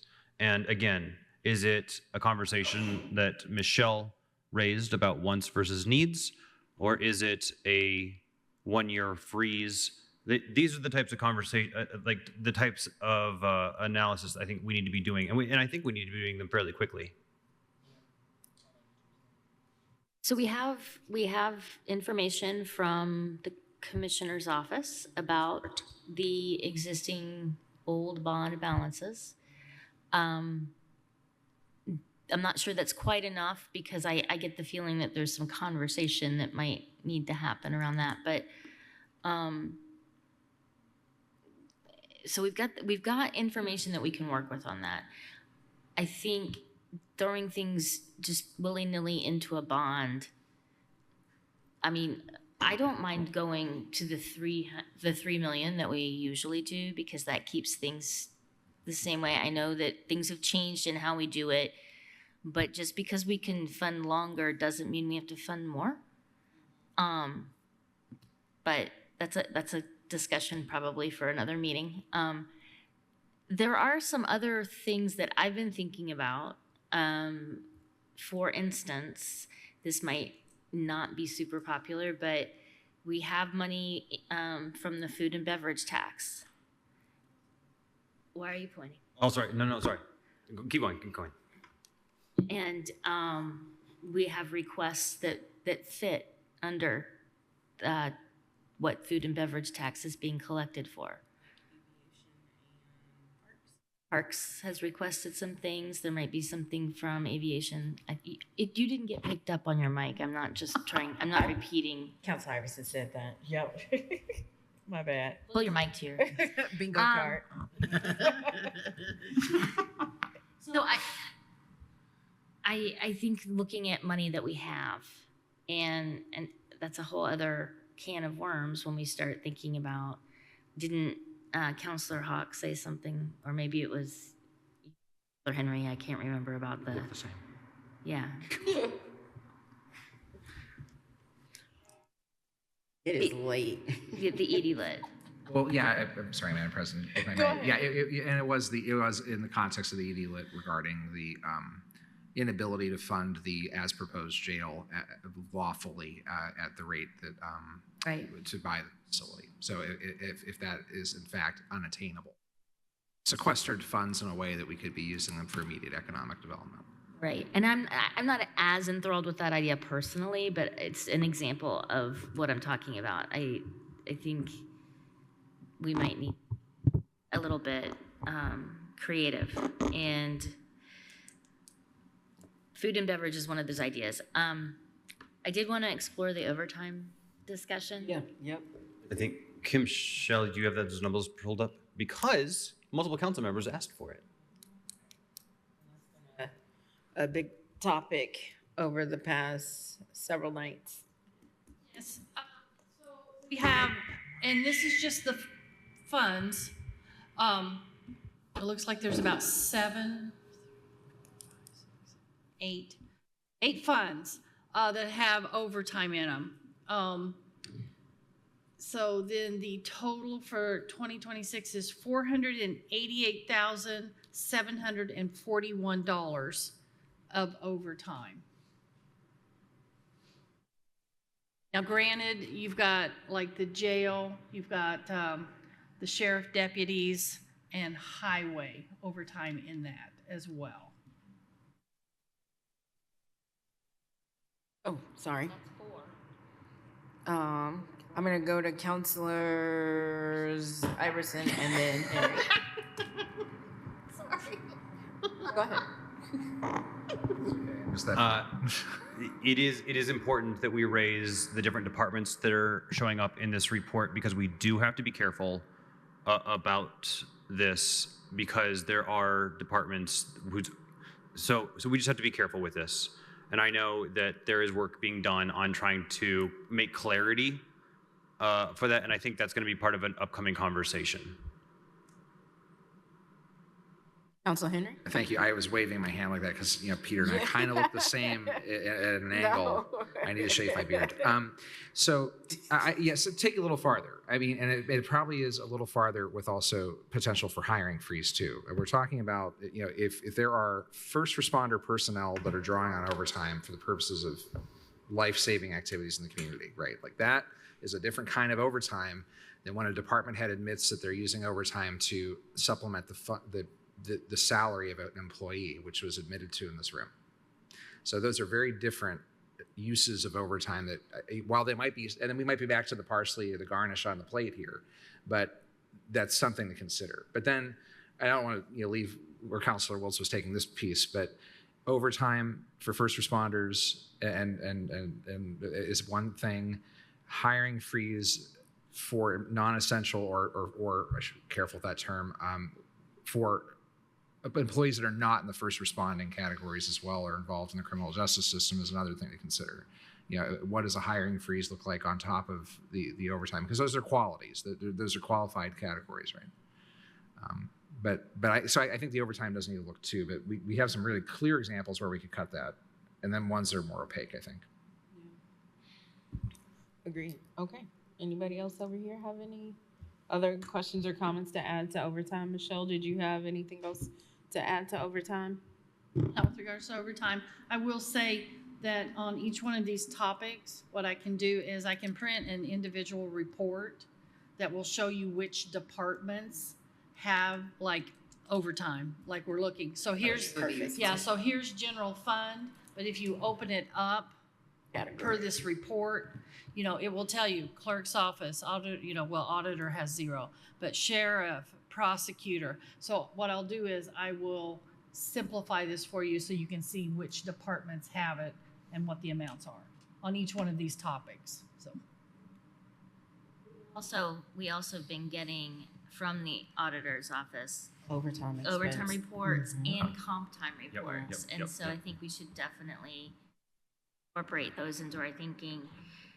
I can't remember if we've talked about this in this room or if I've talked about it with maybe Counselor Crossley, and I don't, but the idea of all overtime, limiting how overtime lines can be used is something we could consider, just to maybe get a control over some of that. And I'm not sure, like, I need to think through that a little bit, because I certainly don't want to micromanage, but at the same time, it seeming almost necessary looking at some of those reports, I guess is what I'll say. I mean, overtime and comp time are good, if it's good data, are symptoms of a problem, which is we don't have enough FTEs in that department doing things. Or it could be the other things we've already talked about, right? So I agree with you that we need a little more granularity to get at that. We may discover some well overworked departments in the county versus others that may be creative with their use of this particular line item. Yeah. So I would definitely have a question about, is there an overtime policy in the policy book, personnel policy book? Is there one? Yeah. And so who authorizes overtime? Where does that come from? Elected official or department head. Okay, so that's already there. So we know who's making it happen. Yeah. Okay, all right, thank you. All right. Anything else on this conversation? One general question, since I'm so new, I'm sorry. Yeah. So are there other categories, maybe Kim Shaw could tell us, are there other categories like what we've just been talking about that are universal that we might need to look at and we haven't thought of? Maybe that's a question I have. Harley, would you have an idea about that? Or recommend something?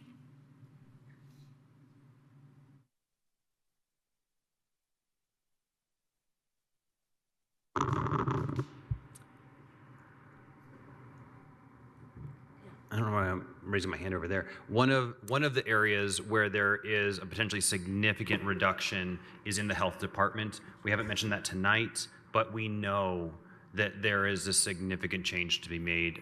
Well, I should say there's at least one significant change to be made there, and there could be more.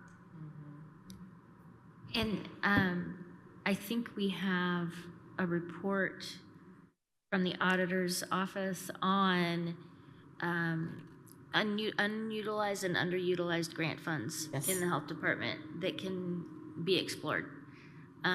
We have so much information, you all. We do. It's not for a lack of information. It's time and really kind of really analyzing it, because information isn't everything.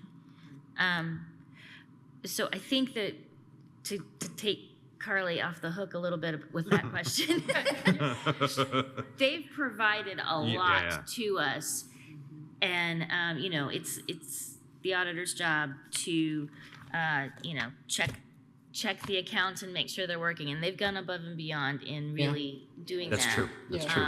But I think we've got what we need there. I'm gonna go to Henry, and then I'm gonna go to Becker. maybe offer one more for the good of the evening. So it might not be like Peter and I were just talking about clothing. It's actually office supplies, isn't it?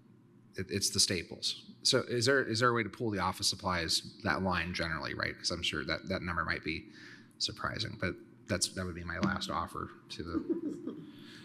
Great minds. So I might have to put you on the spot, Carly, for this one, because I know we've consolidated a lot of different lines that were labeled supplies. So to me, I hear office supplies, I think paper clips and ballpoint pens. But I think now office supplies can mean a lot of different things. And while I totally agree, it seems to be just kind of this catch-all. It would be good for us to maybe know everything that goes into what we call the office supply line, or at least all the different types of things, not everything. That would be awful. For office supplies, the only two lines that were combined for that combination, it was office supplies and then comm supplies. What was it? Com. OMM. What about other supplies? What is? That wasn't addressed in this combination. We focused a lot on the. What is comm? What does that mean? I think it's short for commissioners, but there was a lack of understanding, which is why we. Why you have to get rid of it? Yeah. Okay. There are so many duplications. We had to start somewhere, and that just wasn't where we. Yeah. Okay. Thank you. So, Michelle, are you still looking at the? Okay. Yep.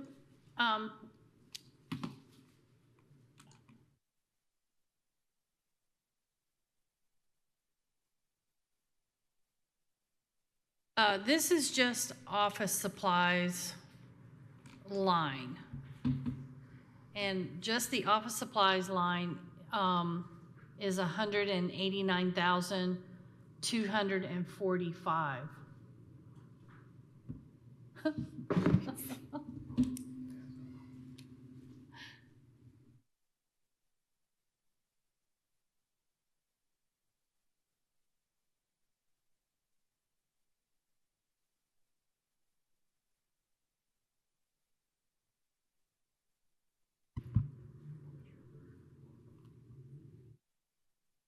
But I would like some guidance, Well, Madam President.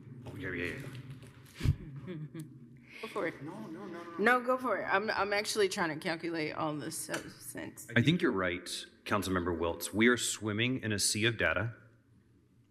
And I think one of the things that we should do is do what Councilmember Deckard suggested, which is prioritize by the amount that we can chunk out this deficit. So instead of looking at how much is spent on paper clips, maybe we can be looking at these really big ticket items like capital categories, or some of the other, like the really big items in terms of like the ones that where we can move them out of the general fund, or we can move them into I think that's the next step, is prioritizing. So ideally, what I think is you start off big, and so we look at the capital expenses, since we already identified this evening that that's about a little over 4 million, 4.3, that we can look at, trying to look at, what we could use in the general bond or the GO bonds, and that list that Miss or Angie Purdy sent to us to figure out what we can do in that. And I just was trying to add up the train and travel, the postage, the overtime lines, and the supplies line we just got. That's over $1.3 million there. So that being said, although I know those are small numbers, eventually all that will add up. And so this is like the most challenging budget session to date, I know, at least for me, because we got a lot that is against us, but we have staff that has given us lots and lots and lots of spreadsheets and informations and lots of emails with a lot of data. And we have a meeting on Tuesday, and we are needing to look at all of these things that we have been given over the past 3 weeks as we have gone over budget and listened to the request. And so I would ask that we take all the things that we've listened to tonight and the previous nights and really kind of identify what it is that we want to look at. Again, the train and the travel, the postage, the capital expenses, the overtime, what it might look like to, freeze training and travel. Just saying those are discussions. Nobody at me. A higher end phrase, what that would look like, the supplies, moving some things around in the health department. That was a big thing to go back and look at. And we definitely have to go back and look at that. Agree. Again, the state has pulled our hands behind our back and made us say uncle, and now we're saying it. And so since we have to do that, trying to be creative, and then we also are hearing, we lost a contract that we've had for, 60 years. So I don't know what's happening there, and I really would like to know more information on that. And, hopefully we can get into that on Tuesday. But, Council, we got a lot of homework that we got to do over the next few days. And so, some departments have done, what they can. And some departments need to do a little bit more. So if anybody is going to go back and watch this and you're a department that you think that you can do a little bit more, help us help you, help us obtain and continue to keep our near and dear county employees. Because obviously what my goal as the council president is, I really want to get to the COLA and see what we can do. We've already added it to the budgets because in previous years, we've thought about it and done it afterwards. And so I really want to see what that looks like. That is a big thing for me. So that being said, and self-insurance. That is also a very big thing. There's $1.25 million. Yeah, that's a lot. And it's not getting any cheaper. So, yes, Councilor Decker. If we had any number that indicated to us what the amount is to hit the minimum, those minimum balances, I know the one that keeps saying it, what the amount is to hit the minimum balance, or is it to hit the budget? I feel like those are two things that are maybe interspersing with each other, and I don't think it's fair to the people of this county nor the community to do that. Again, I think it's a beautiful, good housekeeping thing, but we're literally getting in here and saying, not that ballpoint pen, not do this and all that. And I just don't know that we have that luxury for that at all. And I'm not saying, here's what I'm not saying. I'm not saying reverse years of good stewardship that got us through a pandemic, build up a rainy day fund and have that. But I do know this, government's not a bank. And the money, if the legislature acted with the property tax caps the way that they did, because people had the perception that money went in and then we were burning it somewhere, then what will make that worse is to build up a bank that the money's not going towards a purpose. And again, it may be that we get legislation that says you can't do that. After for years they said you must do that. So again, it's like over here's a 1990 goal, here's a 1980 one. This one's conflicting with today's things. It may be that we've got to be really, really serious about that, because I don't want that to get lost here. Sorry. You're fine. All right. So if we don't have anything else that we need to add, again, council, I really advise us to really do our homework over the course of the next few days, really try to get creative and come back on Tuesday, September 16th, starting at 5 p.m. in the Night Hill Room. So coming back and doing that. But what I would like to say in light of all of this, I just want to give a special thanks to all the departments that have come through and given us their department request. I definitely want to give major kudos and thanks to the auditors team, Carly and Bree. Miss Molly Turner King, LaHood, our new person in our office. This is her first budget season, and it's been interesting. I can only imagine. And of course, definitely Miss Kim Shell for helping with all of this. We got a lot that we have to think about. And I just ask that, if we stay ready, we don't have to get ready and come prepared on Tuesday to discuss. I have one other thing that I would like to say, which Carly just reminded me.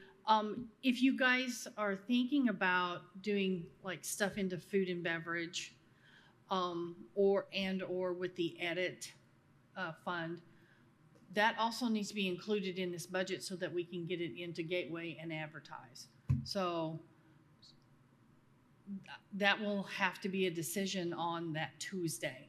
Otherwise, you would have to come back and do additional appropriations after the first of the year. That sounds.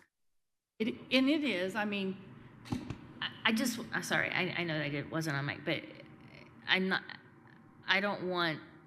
want to be able to make that decision without pressure. Yeah, without thinking, that we have to get the paperwork or we haven't gotten the advertising done in the right way. We need to do it correctly.